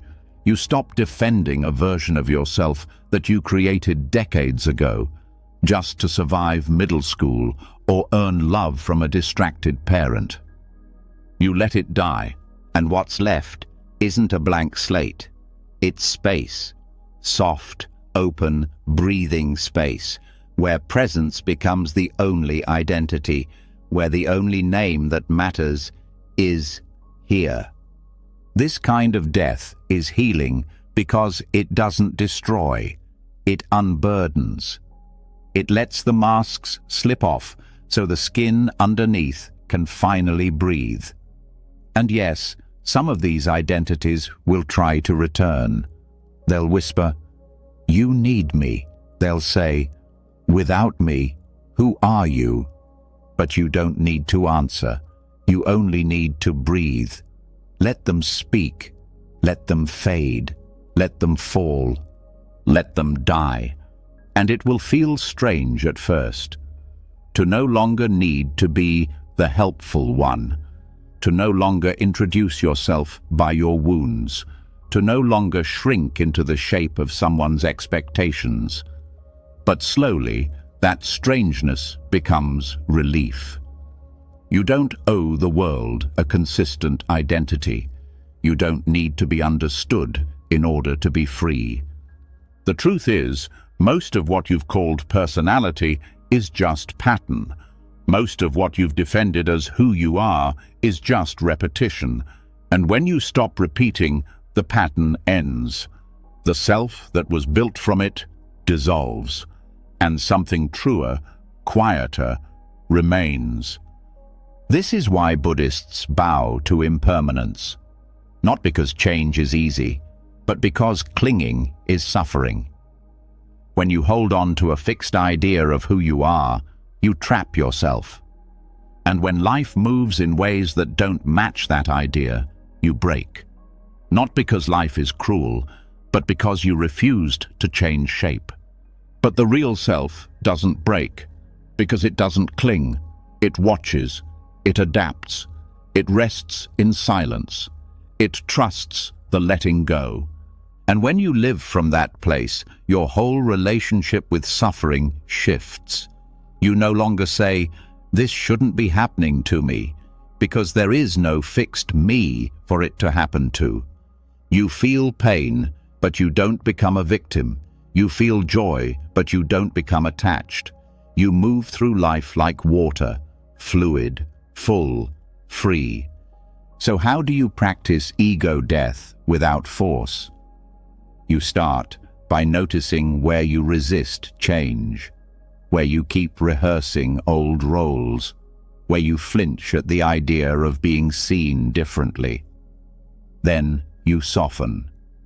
You don't attack the identity. You thank it. You say, "You kept me safe once, but I don't need you now," and you let it fall. You don't need to replace it. You don't need to build a better version. You just sit in the space that opens and trust that presence is enough. And in that space, you might find a kind of peace you've never known. A peace that doesn't depend on who you are. A peace that welcomes every feeling, every silence, every breath, without needing to name it. Because the self that needed a name is gone. You're not unfinished. You're unfolding. You're not unworthy. You're undefined. You're not lost. You're just no longer clinging to a map drawn by someone who never really knew you. Let it die. Let the old self return to the earth. Let the performance fall into stillness. Let the mask dissolve in silence. And let the space that remains become your home.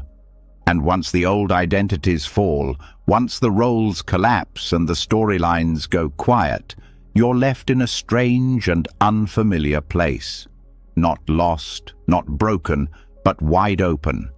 And in that openness, the mind does what it always does when things get still. It starts asking questions. Why am I here? What's the point of this? What am I supposed to do now that I'm not who I used to be? It reaches for purpose, like a hand reaching for a wall in the dark. And here's the twist. Maybe there is no wall. Maybe there is no final answer. And maybe that's not a problem. Maybe that's peace. That's where we go now. There is a deep and quiet suffering that hides beneath the search for meaning. It doesn't scream, it hums, a constant tension behind the eyes, a pressure in the chest that says, make this count. Prove your worth, find your purpose, make it make sense. From childhood, we are taught to believe that life must have a reason, that pain must serve a higher function, that every moment must be folded neatly into a narrative. But Buddhism offers a different path, not a hopeless one, but a freer one, the path of letting go. The mind wants meaning the same way it wants safety. It builds frameworks, assigns labels, creates timelines. It takes everything you feel and demands to know what it's for. What does this sadness say about your growth? What lesson are you meant to learn from this failure? What purpose does your suffering serve? And if it can't find an answer, it panics. It declares the moment a waste. It calls you lost. But this panic only comes from one belief, that life must mean something in order to be worth living. What if that belief is wrong? Not wrong in a cynical way, wrong in a liberating way. Because if there's no grand narrative to live up to, no cosmic scorecard to fulfill, then you're allowed to live, fully, lightly, honestly. You're allowed to feel without decoding every sensation. You're allowed to move without needing it to be progress. You're allowed to rest, not as recovery, but as life itself. The pressure to make everything meaningful can become its own kind of cage. Every emotion gets turned into a signal. Every silence gets turned into an opportunity for growth. Every experience is weighed down by expectation. The ordinary gets rejected. The quiet gets ignored. And you become a project again, this time a spiritual one. But peace doesn't need purpose. It needs space. Space to exist without needing to justify itself. Like the sky, like a mountain, like breath. These things don't mean anything. They are not trying to become something else. They are not valuable because of their function. They just are. And in their being, they reveal a truth deeper than any story. Existence is enough. When you stop chasing meaning, you don't become empty. You become free. You feel the wind and stop asking what it's trying to teach you. You hear your own heartbeat and stop wondering if it signals progress. You laugh without needing to trace it back to healing. You suffer without needing it to be profound. You start to see the sacred in the unremarkable. This is not apathy. This is intimacy. It's being with life so fully that you no longer need to explain it. It's what Zen calls suchness, the isness of things, the raw, untouched moment before the mind adds a label. A tree is not a metaphor. A tear is not a lesson. A breath is not a step on the path. They are complete in their own right. The peace of pointlessness is not the absence of value. It's the absence of pressure. It's what happens when you realize that being alive doesn't have to be earned. You're allowed to exist. Even if your life never changes the world. Even if your story never inspires anyone. Even if no one understands what you're going through. The fact that you are here is enough. Letting go of the need for meaning also softens your relationship with time. You stop trying to make every day productive. You stop measuring your worth by how much you accomplish. You stop dividing your life into chapters that lead to a perfect ending. And in doing so, you finally arrive in the only moment that's real. This changes how you respond to pain, not by making it disappear, but by removing the burden to make it profound. You can grieve without needing to call it transformation. You can sit in confusion without needing to name it as clarity in the making. You can hurt without needing to reframe it as growth. And in that honesty, you actually begin to heal. Because the soul doesn't need interpretation. It needs presence. It needs someone to stay, to breathe with it, to witness it without judgment or agenda. When you stop needing your suffering to be useful, it softens. It stops performing. It becomes less like a riddle to solve and more like a storm to watch pass. And when you stop performing meaning, your joy changes too. It becomes lighter. You laugh because it feels good, not because you're finally healed. You smile because something is beautiful, not because it confirms your progress. You enjoy the taste of food, the sound of music, the texture of a breeze, not because they add to your story, but because they are here. This is the liberation that comes when you release the pressure to matter. You become gentler, not because you've figured life out, but because you've stopped needing to. You start letting people be as they are. You stop turning every conversation into a breakthrough. You let silence be just silence. You let love be just love. And the fear begins to fade. The fear that your life isn't significant enough, that you'll waste your potential, that you'll never find your purpose. Those fears lose their grip when you realize there's nothing to prove, that there is no final report card waiting for you at the end, that the purpose of life is not to be meaningful, it's to be lived. You are not an unfinished book. You are not a story in need of resolution. You are not a lesson waiting to be understood. You are a moment, a breath, a flicker of consciousness in an infinite sky, and that is more than enough. So, let go. Let go of the pressure to explain yourself. Let go of the burden to make every step symbolic. Let go of the need to attach purpose to your pain. And see what happens when you just let it be what it is. That's the peace of pointlessness. That's the freedom of nothing left to prove. And once you stop forcing everything to have meaning, once you stop turning life into a test that must be passed or a puzzle that must be solved, you begin to see the moment for what it is. You stop clinging to grand purpose and finally notice the breeze, the ordinary, the breath. But even then, something subtle can pull you back. A feeling, a mood, a fog that rolls in without warning. And suddenly, it seems like you've lost your peace again. But maybe peace was never lost. Maybe you've just mistaken the weather for the sky. That's where we go next.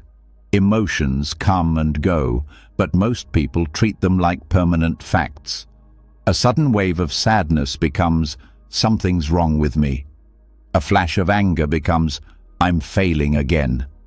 A stretch of emptiness becomes, I've lost myself. We don't just feel feelings, we build identities out of them. And once we do, we carry their weight as if they define who we are.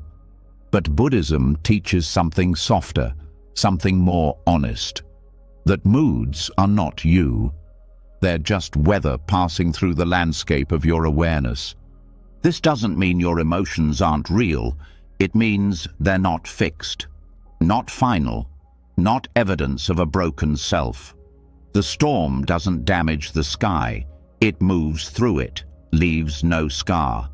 And in the same way, sadness doesn't ruin your spirit. Fear doesn't stain your worth. Anger doesn't erase your clarity. They visit, they move, they leave. This perspective changes everything. Because when you treat emotion as weather, you stop resisting it. You stop panicking when it changes. You stop turning a bad morning into a bad identity. You begin to witness what's happening without collapsing into it. It starts with observation, noticing when a feeling arises, not as truth, but as experience. Ah, sadness is here. Tension in the chest, heaviness in the eyes. No story, no judgment, no need to fix, just a gentle acknowledgement, like watching a cloud form in the distance. You don't try to name the cloud or predict how long it will stay. You simply let it be what it is. This is not detachment in the cold sense. It's intimacy without fusion. You're not ignoring the feeling. You're holding it without becoming it. You let it rise, move, and pass. And if it lingers longer than expected, you breathe with it. You make space for it instead of trying to squeeze it out. The mind often wants quick resolution. It wants to assign the emotion a cause, a meaning, a solution. But most moods don't need solving. They need seeing. They need room to exist without pressure. When you create that room, emotions soften on their own. The heat cools. The fog lifts. Not because you forced it, but because you stopped feeding it with panic. Treating emotion as weather also builds trust. You begin to see that no feeling lasts forever. Even the sharpest anxiety eventually fades. Even the deepest loneliness eventually shifts. There's a rhythm to the inner world, just like nature, and the more you observe that rhythm, the less you fear it. You know that when the rain comes, the sun is not gone, it's just behind the clouds. The same is true of peace. The same is true of you. This shift also helps you avoid self-rejection, because when you believe your emotions define you, you start to judge yourself by your weather. A calm week makes you feel wise. An anxious day makes you feel broken. But this is illusion. The weather is not the climate, and the climate is not the earth. You are not your temporary storms. You are the awareness that holds them. This awareness becomes your shelter. When the wind picks up and the mood darkens, you go inward, not to escape, but to anchor. You breathe. You watch. You remember that nothing you're feeling is proof of failure. It's proof that you're alive. And some weather is harder to sit with. Shame, for instance, feels like it will never end. But it does. It always does. It's just a thick fog. It doesn't speak truth. It speaks memory. You don't need to argue with it. Just don't give it your name. Don't say, I am ashamed. Say, shame is here, and that small change saves you. This also frees your relationships. Because when you stop identifying with your moods, you stop making them other people's responsibility. You feel low, but you don't blame. You feel reactive, but you don't lash out. You begin to say, I'm feeling this, and I know it's passing. That kind of clarity is a gift to yourself and to everyone you meet. Emotions also stop being so dramatic. You stop being surprised by your own humanity. You stop labeling every shift as a spiritual crisis. You expect the rain. You carry your awareness like an umbrella. You know that discomfort doesn't need to be removed. It needs to be respected. And when joy arrives, you hold it lightly too. Not because you don't trust it, but because you know it's part of the cycle. Joy is not proof that you've arrived. It's just another breeze, a welcome one, but not the final one. The truth is, peace doesn't come from mastering your mood. It comes from not making your mood mean anything about your worth. Peace lives in the space between the clouds, the part of you that sees without clinging, without resisting. The part that can stand in the rain and not call it punishment. That can sit in stillness and not call it progress. That can feel deeply without turning feeling into identity. This is emotional maturity, not emotional control, but emotional freedom. The freedom to feel without fear, the freedom to stay soft even when the sky darkens, the freedom to wait without needing to predict what comes next. So next time something rises, pause, name it gently. This is sadness. This is tightness. This is fear. Then breathe. Don't follow it. Don't fight it. Let it pass like a cloud. Let it wash over you like rain. Let it swirl like wind. And let yourself remain unchanged, untouched, present. Because you are not your sadness. You are not your joy. You are not your clarity or your confusion. You are the sky, and nothing ruins the sky. And once you learn to see emotions as weather, once you stop giving your moods the power to name you, you begin to notice something even quieter. Beneath the shifting sky, beneath the emotional clouds and mental storms, there's stillness, not silence that demands emptiness, but presence without noise. And in that stillness, something waits for you. Not a better version, not a healed version, just the raw, simple reality of what you are right now. Not to be judged, not to be improved, just seen. But the mind doesn't like this kind of seeing. It wants to comment, label, adjust, fix. And now it's time to step into a new kind of mirror, one that doesn't talk back. That's where we go next.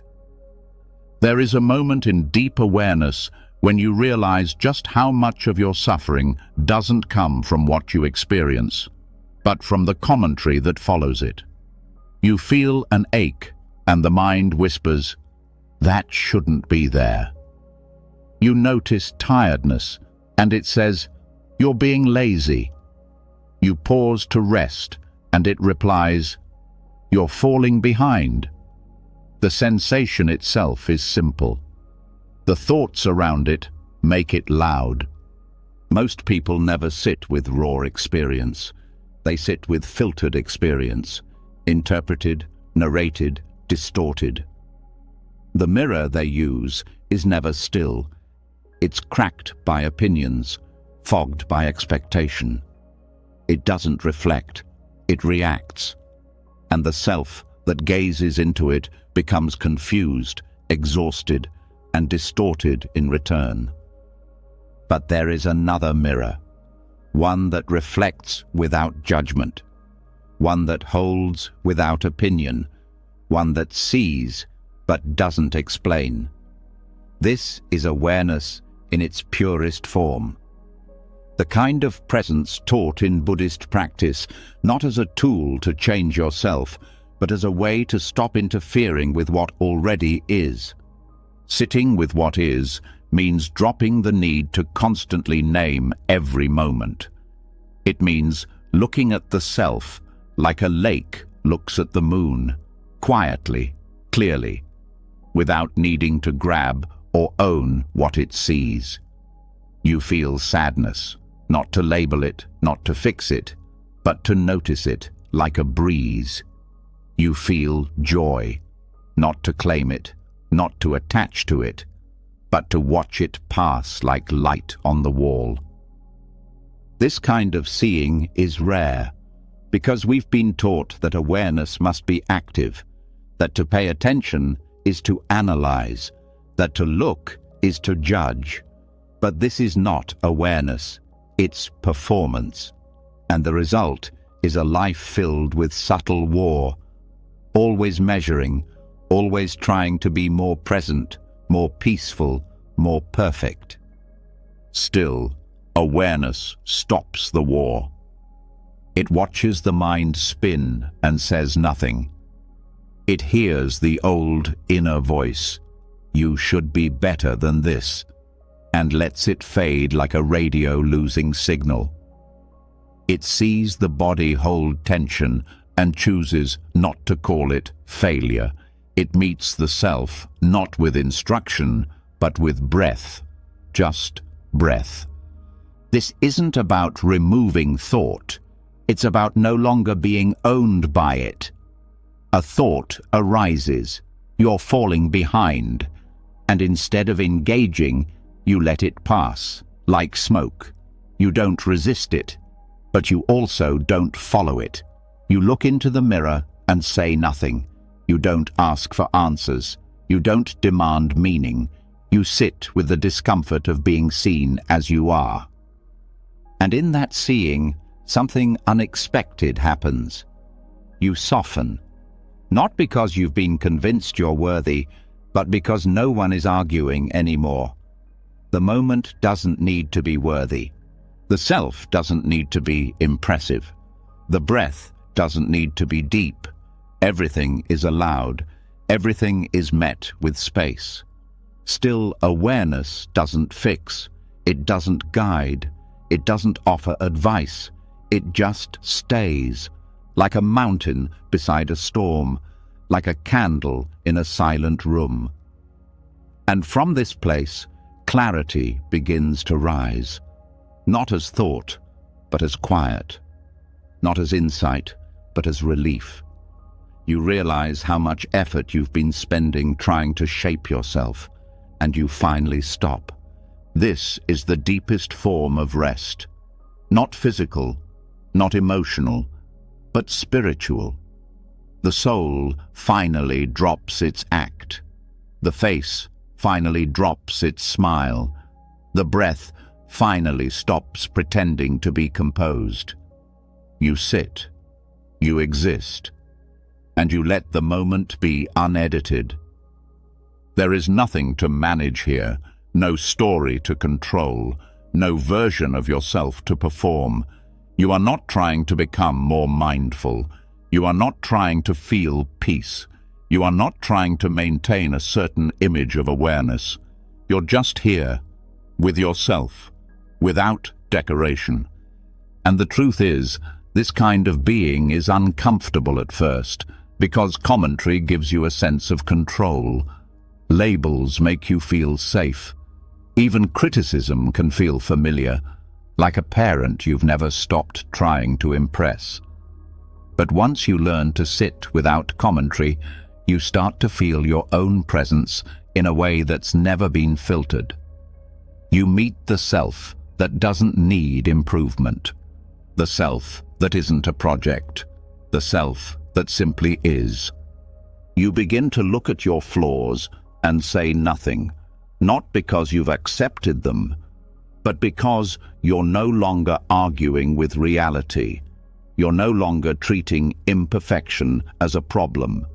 You see your tiredness, you see your craving, you see your fear, and you don't add anything, you don't subtract anything, you just stay. And staying changes everything. The body starts to relax, not from effort, but from being seen. The breath deepens, not from practice, but from not being policed. The mind slows, not from discipline, but from being unhooked. And the self, the real self, starts to shine through, quietly, without force, without drama, like light under a door. This is not a destination. It's not something to reach. It's something to remember. The still mirror is already here. You've just been standing in front of a louder one. So, how do you practice this? You sit, you breathe, you watch, and when the commentary arises, as it will, you notice it like a leaf in water. You don't grab it, you don't shame it. You let it float by, and you return to the mirror that doesn't talk back. You look at your face without deciding anything about it. You look at your past without writing a story about what it means. You feel your current moment without comparing it to who you think you should be. And in that space, love grows. Not love based on merit, but love based on presence. A kind of warmth that doesn't ask you to change. A kind of attention that doesn't punish you for being human. This is the mirror that heals. Not because it fixes you, but because it finally shows you what's always been true. You were never the noise. You were the one watching.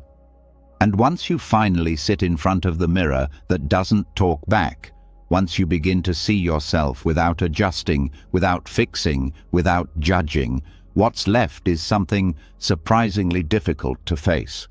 Nothing to do. No one to become. And for a mind raised on goals, raised on proving, raised on personal development as survival, that emptiness doesn't feel like peace at first. It feels like loss. Because for so long, the idea of becoming someone better has been the reason to keep going. But Buddhism offers a deeper permission, one the world rarely gives. The permission to stop. Not stop growing, but stop chasing. To rest, not just from effort, but from becoming itself. That's where we go next.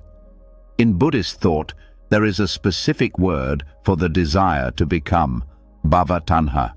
It is one of the 3 root cravings that fuel suffering, and unlike the craving for pleasure or the craving to avoid pain, bhava-tanha hides in plain sight.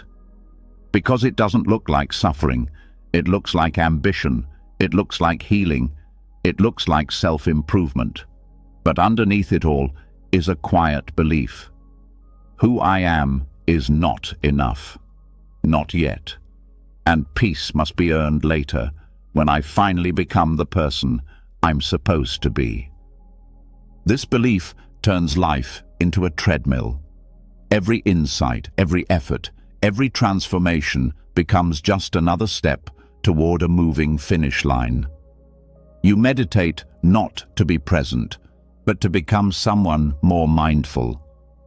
You rest not to nourish, but to become someone more productive tomorrow. Even healing gets co-opted. You don't grieve to release, you grieve to become someone stronger. Everything gets pulled into the future self project. And the now, the only moment that exists, is missed again. But what if you could step off the treadmill? Not because you've arrived, but because there's nowhere to arrive to, because the whole idea that you need to become someone else is the root of your tension, because the part of you that's always striving is the same part that never feels whole. Dropping the future self project doesn't mean giving up. It means waking up. It means seeing that every time you postpone peace for a later version of yourself, you teach your nervous system that now is never enough. And the longer you delay peace, the more it becomes a fantasy, a story, something just beyond the next goal, the next retreat, the next milestone. This is not a rejection of growth. It's a return to presence. You can still learn, still evolve, still change, but without the desperation, without the subtle violence of not yet. You stop trying to sculpt yourself into someone acceptable, and you start sitting with the you that's already here. Because the obsession with becoming is a trap that never ends. Today, you want to be calmer. Tomorrow, you want to be more disciplined, then wiser, then more loving, then more whole. But underneath all of it is the same belief. I can't rest yet. I haven't earned it. But peace is not earned. Peace is remembered. Bhava-tanha says you need to keep going until you deserve to relax.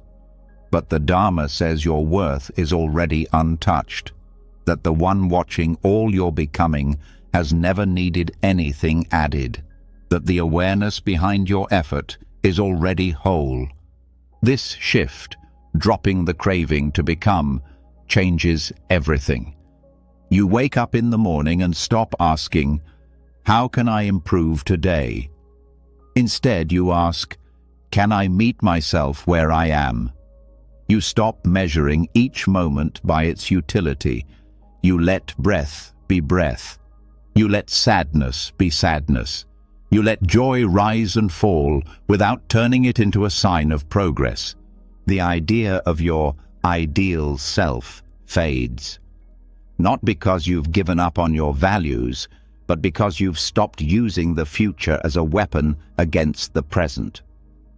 You stop fantasizing about a version of you who never doubts, never fears, never forgets. And in that absence of fantasy, you find something real. You find yourself, not the improved version, not the wiser version, just the one who's been carrying all the striving, the one beneath the effort, the one who's always been here. And that self doesn't need fixing.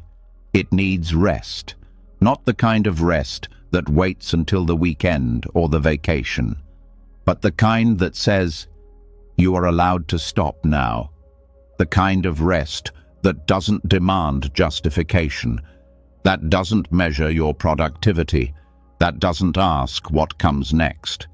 This is radical in a world that praises forward motion, that defines you by your goals, that says the best version of you is always later. But the Dharma is not interested in praise. It's interested in freedom. And real freedom begins when you no longer need your future to validate your now. When you drop the craving to become, even spiritual practice becomes lighter. You meditate not to transform, but to sit. You walk not to achieve mindfulness, but to feel your feet.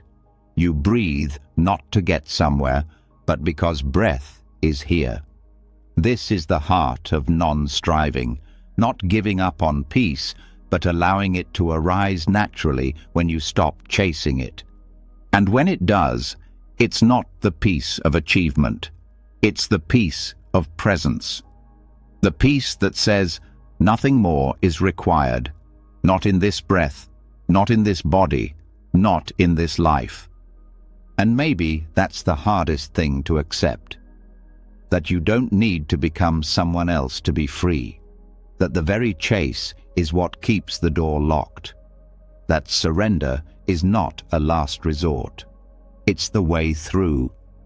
You can still make choices, still follow your values, still show up with care. But you do it from rest, not restlessness. You do it from fullness, not hunger. You do it from the quiet, knowing that who you are is not a mistake waiting to be corrected. It's a presence waiting to be met.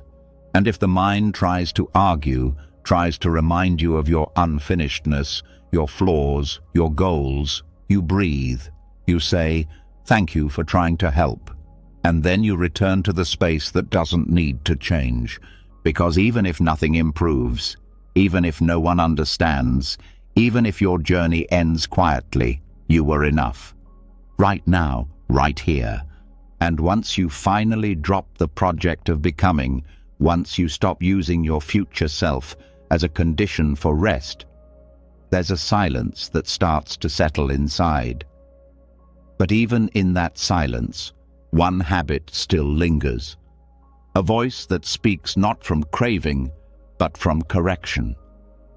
A voice that doesn't ask you to change because you're not enough, but because you should know better. The critic, the monitor, the part of the mind that believes wisdom only counts if it cuts. And now it's time to change how that blade is held, because clarity doesn't have to come with cruelty. Correction doesn't have to feel like punishment. Wisdom can be sharp, but it can also be soft. That's where we go next. Discipline and clarity are essential, but how you wield them determines whether they become tools of growth or weapons of harm. Most people confuse discernment with self-judgment. They believe that to be wise is to be hard on yourself. To correct is to condemn. To notice error is to shame the part of you that wandered. But Buddhist teaching shows another way, a way where awareness slices through confusion, not with anger, but with precision and care. A way where the sword of wisdom is wrapped in silk. This soft sword begins with the understanding that inner correction does not need to be violent to be effective. You can tell the truth without tearing yourself down. You can point out a habit without identifying with it. You can shift direction without calling yourself a failure. The mind often believes that if it doesn't criticize, you'll never grow. That if it doesn't scold, you'll make the same mistake again. But this belief comes from fear, not clarity. Harshness doesn't create awareness, it creates tension. And tension clouds perception. When you attack yourself, you contract. Your body tightens, your heart defends, and the lesson gets buried under shame. But when you speak to yourself with gentleness, the mind stays open. The nervous system remains stable, and the truth, however sharp, can be received. You become able to see clearly without shutting down, to respond without collapsing. Soft discernment sounds like this. I acted from fear today, not what's wrong with me. It sounds like this reaction came from old pain, not I'll never be better. It sounds like I can choose differently next time, not I always ruin things. The language shifts, and with it, the energy inside you shifts too. This does not mean you let everything slide. Softness is not passivity, it's precision. The soft sword cuts only what needs to be cut. It doesn't slash wildly through the soul. It doesn't punish for imperfection. It removes confusion. It trims delusion. It separates habit from identity. And it does all of this without breaking the spirit that holds it. In practice, this looks like pausing before reaction. Not to suppress emotion, but to meet it with curiosity. It means noticing a destructive thought and saying, "Ah, that old pattern." Not believing it, not indulging it, but also not attacking yourself for having it. It means giving your pain a name without giving it control. You do not become stronger by being harder. You become stronger by being clearer. And clarity is kind. Not soft in the way that avoids truth, but soft in the way that truth can be received without damage. The Buddha used the word prajna for wisdom, a sharp, penetrating insight. But it was always balanced by karuna, compassion. Wisdom sees, compassion holds. Together, they become the soft sword, discernment that does not destroy. Without this balance, your practice turns brittle. You catch your faults, but never feel free. You see your patterns, but never feel whole. You walk the path, but never feel worthy. Because every step is followed by a critic instead of a companion. But when you carry the soft sword, you become your own companion. You don't hide from the truth, but you don't use it to hurt yourself either.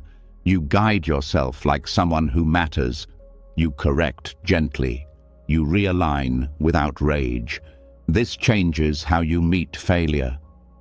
Instead of collapsing into blame, you lean into understanding. Instead of reliving mistakes, you study them without shame. Instead of rehearsing your worst moments, you harvest their wisdom and move forward clean. And it changes how you meet others.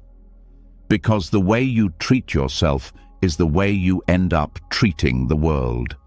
If you punish your own mind for wandering, you'll have no patience for others. If you reject your own darkness, you'll judge everyone else's. But when your inner sword is wrapped in silk, you become safe to be around. Not because you never see what's wrong, but because your vision doesn't wound. You begin to teach by example. You show that clarity doesn't require cruelty, that direction doesn't require domination, that discipline can be an act of love, and that presence is most powerful when it's gentle. This is not a technique, it's a shift in identity. You stop seeing yourself as a problem that needs to be fixed. You stop using truth as punishment. You start using truth as healing, like light, not heat, like medicine, not shame. And when you live this way long enough, a new trust is born. You stop fearing your own reflection. You stop hiding from your own patterns, because you know that whatever arises, you will meet it wisely and kindly. So the next time you catch yourself drifting, pause. The next time you feel the sting of regret, pause. The next time you speak to yourself in a tone that tightens your breath, pause. And in that pause, reach for the soft sword. Not to slash, not to silence, just to see, and in that seeing, to free. And once you begin using clarity like a soft sword, once you stop cutting yourself just to be honest, you realize something deeper about the mind's pain, that it doesn't always scream. Sometimes it loops. Sometimes it doesn't hurt like fire, but like friction. It revisits, replays, rewinds. Not because you want to suffer, but because some part of you believes that going over it one more time will solve it, explain it, heal it. But it never does. It just reopens what's trying to close. It just keeps picking at what wants to mend. This is the quiet harm of rumination, and now it's time to stop scratching what could have already healed. That's where we go next. Rumination is one of the mind's most deceptive habits. It feels like thinking, but it's not. It feels like processing, but it's not. It feels like insight is just around the corner, but it never arrives. Instead, it traps you in the same phrases, the same questions, the same images, again and again. It's mental erosion.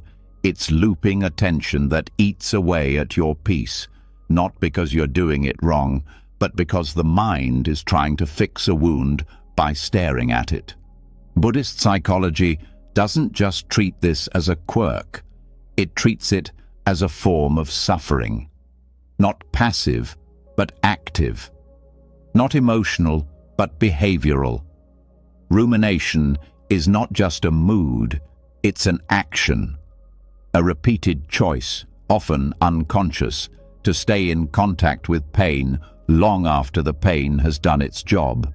Like scratching a mosquito bite until it scars. Like returning to a bruise and pressing on it just to see if it still hurts. The mind ruminates because it believes it's doing something helpful. It wants resolution. It wants closure. It wants to rewind the moment or rehearse a better one. But none of that ever brings relief. Because the truth is, your pain doesn't need more attention. It needs space. And space only comes when you stop feeding the loop. Rumination is exhausting because it pretends to be productive. You think you're analyzing, understanding, learning. But really, you're just reinforcing. Every time you replay the fight, the loss, the mistake, the regret, you deepen the groove. You etch the pain into your memory like carving into stone. And the wound never closes because it's never left alone. Mindfulness is the first hand that gently moves yours away. Not with force, not with denial, but with presence. It says, "You've touched this enough." It says, "The lesson has already been seen." It says, "You don't need to bleed again just to remember you were cut." When you ruminate, your nervous system doesn't know it's just thought. It responds like it's real. The heart races, the breath shortens, the muscles brace. You live the same event twice, 10 times, 1,000 times. The pain becomes more about the revisiting than the event itself. And soon, you're no longer healing, you're hurting. Mindfulness interrupts this, not by solving the content, but by shifting the relationship. It helps you see the moment the loop begins. It shows you what it feels like to enter the spiral, the subtle tightness in your chest, the narrowing of vision, the phrase that starts it all. "I should have. Why did they? What if?" That's the moment, the entry point. And that's where you pause. You say, "This is ruminating." You name it, not as an identity, but as an action. You don't judge it. You don't shame yourself for returning, but you stop pretending it's in sight. You stop lying to yourself that this time will be different. You step back and you breathe. You redirect attention, not by distraction, but by anchoring. You come back to sensation, the breath, the feet, the sound in the room, the feel of your own hands, anything real, anything current. You don't fight the thoughts, you just stop feeding them. And when they return, which they will, you repeat, gently, patiently, without anger. Because rumination is not an enemy, it's a habit, a learned response to discomfort, a mind that was never taught how to let things be unresolved. But now you can teach it. You can say, "We don't need to go there again." You can say, "We've been down that road." You can say, "Peace doesn't live in that memory." And slowly the loop loses power. The urge fades. The scab begins to dry. And this doesn't mean forgetting. It means no longer reliving. It means honoring the wound by letting it rest. Because healing isn't about replaying pain until it disappears. Healing is about releasing the part of you that believes pain is who you are.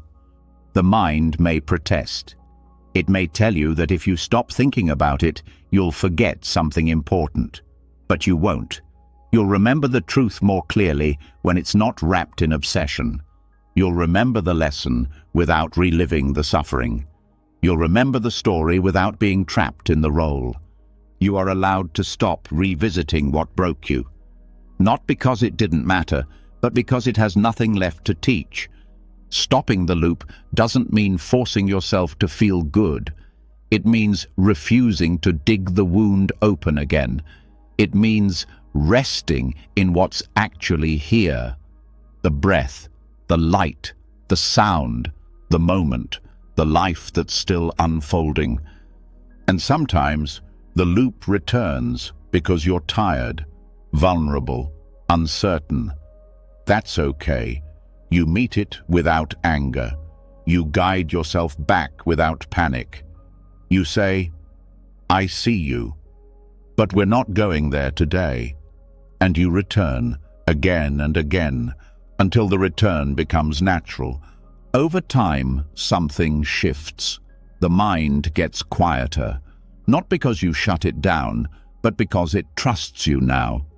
It knows you won't keep it in a cycle of endless revisiting. It knows you'll notice, name, and step back. That's what stops the picking. That's what allows the skin to seal. That's what brings peace.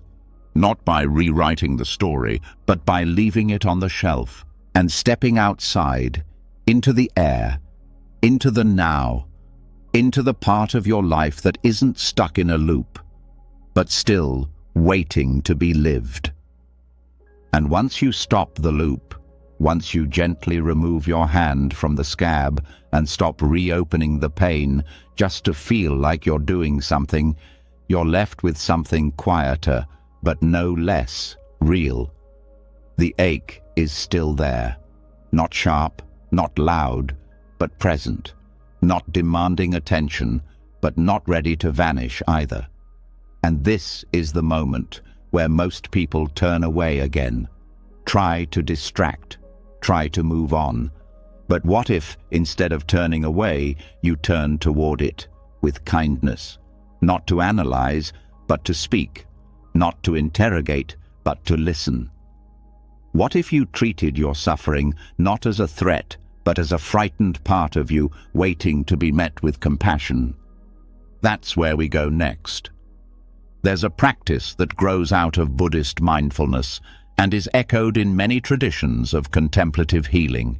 It's simple. You visualize a chair across from you. You place your suffering there, not the whole story, just the emotion, the fear, the sorrow, the shame, the part of you that aches, and you talk to it. Not like an enemy, not like a problem, but like a child who doesn't know how to ask for help. This sounds strange at first, but it's not imaginary.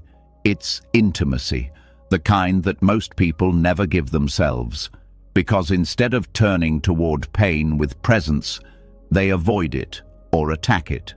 They either suppress it until it leaks out in strange ways, or obsess over it until they're drowned in it.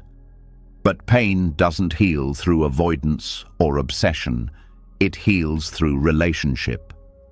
The empty chair is a doorway to relationship. You sit quietly. You breathe. You sense the emotional knot inside you.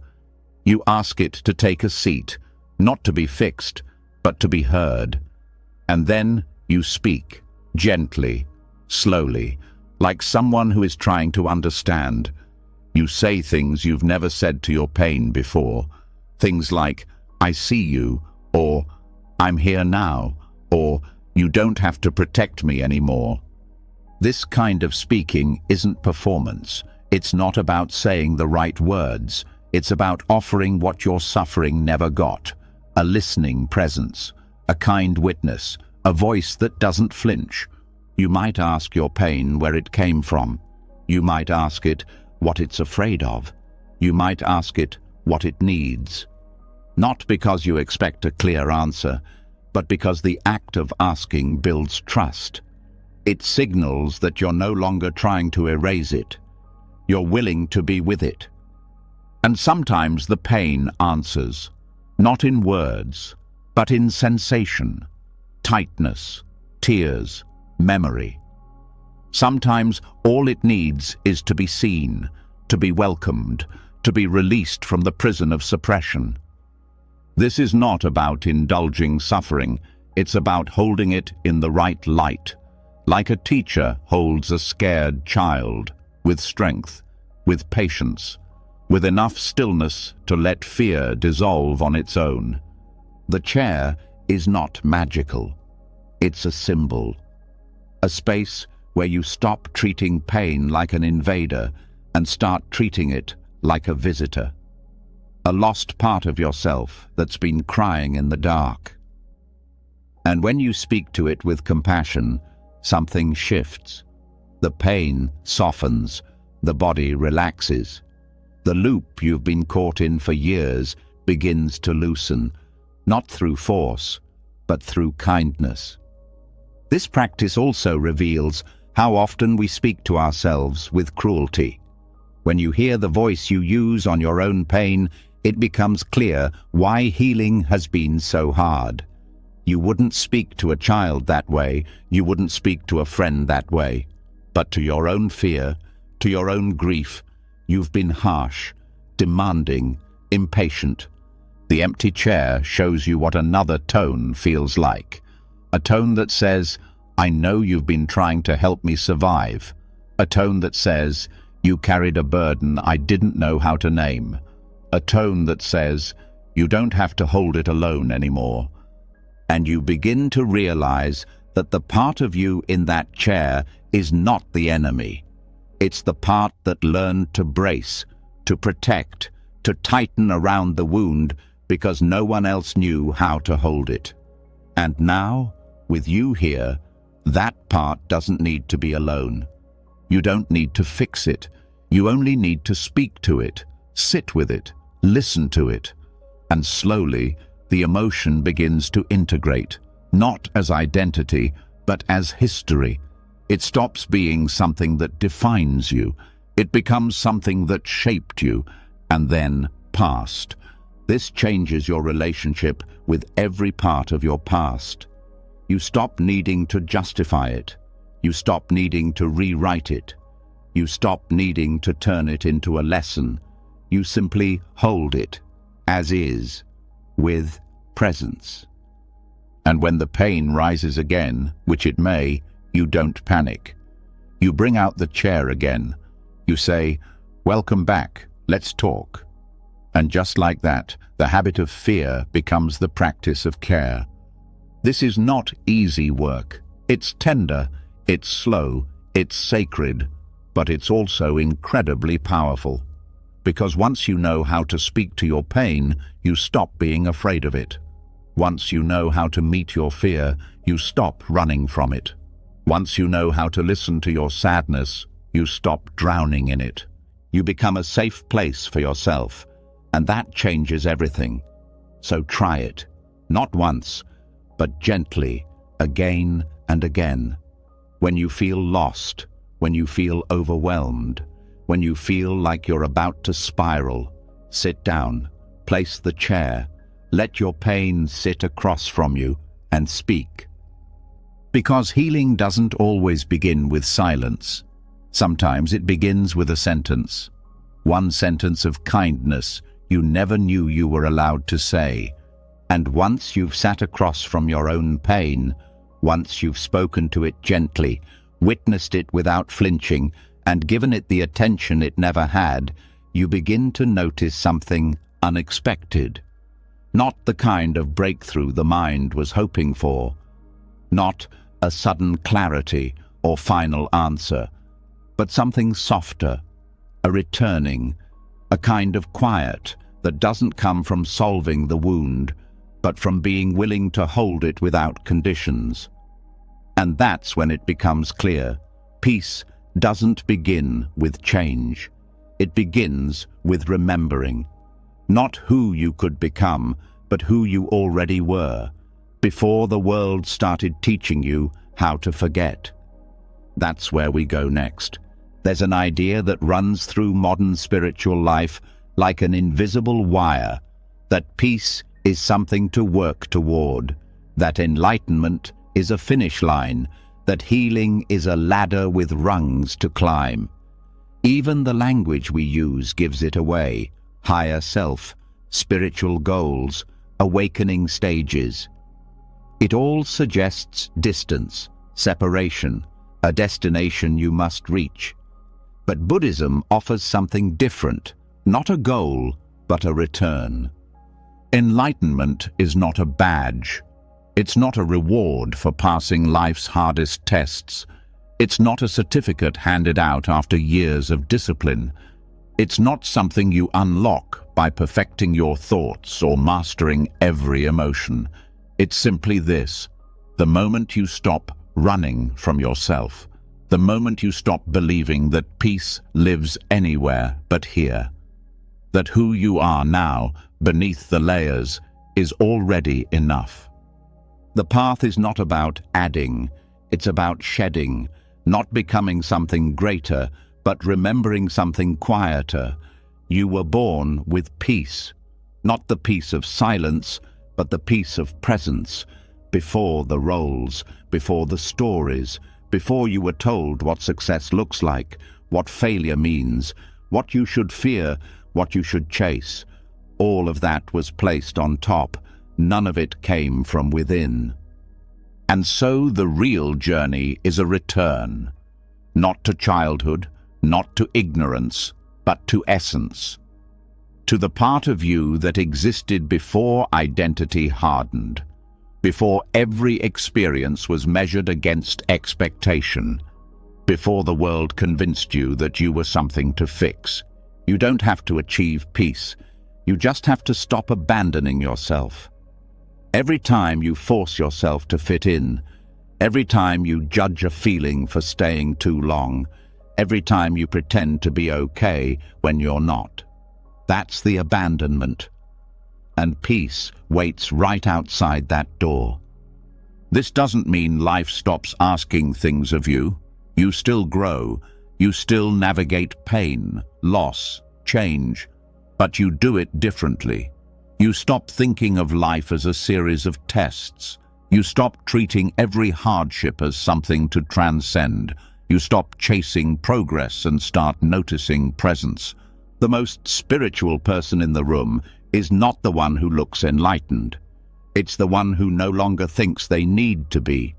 The one who doesn't care how they appear, who no longer seeks approval from the invisible scoreboard of spiritual success. That's peace, not something you perform, but something you rest into.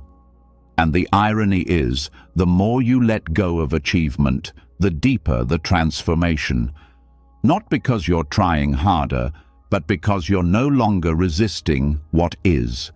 You begin to move from the inside out, not according to steps or systems, but according to truth, raw truth, the kind you feel in the bones, the kind that doesn't need explanation. Peace is not a thing. It's not a possession. It's not a mood. It's the recognition of home, not a place, but a space inside. A space where you no longer pretend, where you stop negotiating with your own heart, where you breathe without performance, where you sit without needing to become anyone else. So much of the suffering in practice comes from waiting to arrive. You keep thinking, once I'm more grounded, I'll relax. Once I'm fully healed, I'll finally rest. Once I feel totally worthy, I'll stop proving myself. But the truth is, none of those moments will ever come if you keep tying them to the future. You don't find peace through achievement. You find it through surrender. Surrender doesn't mean giving up. It means giving in to the now, to the breath, to the version of you who's already here, the one who doesn't need to be fixed to be whole, the one who doesn't need more time to be real, the one who only asks that you stay. That's the quiet message at the heart of all deep practice. Stay, not in perfection, not in mastery, just in presence. Stay with yourself when the mind says you're not enough. Stay with your breath when it wants to run. Stay with your heart when it aches without a reason. Stay long enough to hear what the silence is really saying, and what it says is this: you were never far. You just got caught in the idea that peace lives somewhere else. So you don't need to climb any higher. You don't need to unlock any secrets. You don't need to be more enlightened than you were yesterday. You just need to come home. Come home to the version of you that doesn't need defending. Come home to the quiet awareness that doesn't speak in comparison. Come home to the presence that never left, even when you did. Come home, not because it's an accomplishment, but because it's your nature. Like gravity, like stillness, like the breath you don't control but continues anyway. And when you do, when you really let yourself return, you'll notice something. You don't feel proud. You don't feel victorious. You just feel okay. Okay in a way that doesn't depend on anything. Okay in a way that doesn't need applause. Okay in a way that says, I am already enough. And that is the deepest peace of all. And once you remember that peace is not something you achieve, but something you come home to, you begin to see all the places where you've been taught to earn what you already are. You start to notice how much of your inner life has been built like a performance, and beneath the performance, there's often something colder. A courtroom, a place in the mind where you're always on trial. One moment the judge, the next the accused, constantly switching roles, always arguing, always justifying. And what's most exhausting of all is that the verdict never arrives, because peace doesn't come from winning the trial, it comes from leaving the courtroom altogether. That's where we go next. The human mind is endlessly skilled at turning experience into judgment. Every feeling is cross-examined. Every mistake is brought into evidence. Even rest becomes something to defend. There's a voice in the background, sometimes loud, sometimes subtle, asking, "Did I do enough? Was that the right choice? Why did I feel that? What will they think of me?" And behind every question is the same stage, an inner courtroom where you're both the prosecutor and the defendant. This inner theater is rarely noticed directly. It doesn't feel like performance. It feels like being responsible, like trying to improve. But underneath that language is a constant sense of unease. You're never fully innocent. You're always trying to prove that you're not as flawed, lazy, selfish, emotional, or weak as some part of you suspects you might be. And the cost of this trial is your peace. In Buddhist teachings, this pattern is closely tied to attachment, to identity, to being right, to controlling how you're seen. And it thrives in a mind without equanimity. Equanimity, or upekkha, is not indifference. It's not apathy. It's the quiet capacity to observe without clinging, to see clearly without turning every moment into a moral conclusion, to let life move without making it about your worth. In the inner courtroom, equanimity is the exit door. Because the real issue isn't whether you're guilty or innocent. The issue is that you're caught in the loop of always needing to decide, and each time you do, the trial resets. You judge yourself for being too harsh, then judge yourself for not holding enough standards, then question whether you're avoiding accountability, then feel shame for overthinking. Round and round it goes. To step out, you begin by noticing the courtroom itself. You pause and name the setting. You realize that you're not just feeling bad, you're on trial. You're rehashing moments, assigning motives, defending behavior, imagining how others see you. And once you see the structure, you stop trying to win. You stop arguing. You stop preparing a defense. And this is the shift from judgment to witnessing. You stop making every emotion a case file. You let thoughts be thoughts, not evidence. You stop dragging yourself to the stand every time you feel vulnerable, messy, tired, or human. You realize that no one is asking for this trial except a part of your mind that's forgotten how to relax. Non-attachment begins with the recognition that thoughts are not laws. Feelings are not confessions. The past is not a crime scene. And the self does not need to be cleared of wrongdoing in order to be whole. There's deep fear in letting go of this process, because it's become your way of staying in control. But the truth is, there is no peace inside the courtroom. Even when you win the argument, the judge is still watching. The silence is never safe. There's always another mistake waiting to be reviewed, another moment to dissect, another feeling to cross-examine. You may try to silence the judge with affirmations, or soften the prosecution with explanations. But these are just new roles in the same play. The only true freedom is to walk out entirely, to no longer identify with either role, to say, I am not the one who must prove. I am not the one who must decide. This is where equanimity becomes your path. You begin to treat your internal reactions as weather, not judgments, not truths, just experiences passing through. You don't deny discomfort, but you don't put it on trial either. You don't shame yourself for slipping. You don't perform virtue to earn rest. You just sit with what's here, letting it be ungraded, letting it breathe. And in that stillness, something returns, a kind of peace that doesn't come from being right, a kind of calm that doesn't depend on fixing what happened.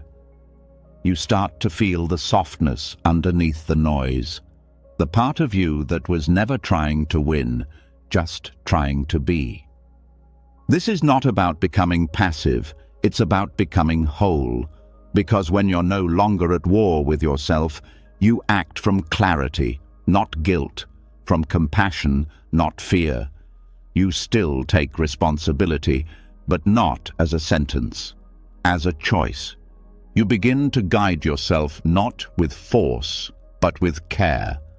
You reflect without weaponizing memory. You apologize without shame. You grow without turning every misstep into a trial. And most importantly, you rest. You stop looking over your shoulder, waiting for the next internal verdict. You stop bracing every time you make a choice. You start moving through life without dragging your own record behind you. Because the record was never the truth. It was the courtroom script. And now you don't need the script anymore. So the next time you feel that courtroom rising, pause. Notice the setting. Step off the stand. Put down the gavel. Let go of both the defense and the prosecution and walk out into the air, into the breath, into the moment that asks nothing of you but presence. This is how the trial ends, not with a declaration, but with your absence. You've just walked through the quiet corridors of the mind, through the stories that hurt, the silence that heals, the masks you no longer need, and the truths that were never far. You didn't chase peace tonight. You returned to it. No fixing, no performing, no more future self-project to exhaust you. Just a breath, just presence, just the quiet remembering that you were never broken, only buried beneath layers the world taught you to wear. Each lesson was a step out of the courtroom, out of the storm, out of the false mirror. You let the mud settle. You dropped the sword. You stopped picking the wound. You listened to your pain like a teacher. You stopped becoming and started being. That's not a small thing. That's a homecoming. So as you drift into sleep, let the teachings stay with you, not as ideas, but as anchors. Let them melt into the background of your breath, your body, your being. There's nothing left to prove, nothing to earn, nothing to correct. You're here, you're whole, you're home. If these teachings brought you any comfort, clarity, or stillness tonight, leave a comment below and share what spoke to your heart. Your voice matters here. And if you want more videos like this, filled with deep insight and gentle guidance, don't forget to subscribe and tap the bell.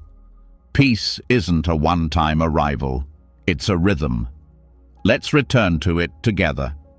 Good night, and may your stillness echo into tomorrow.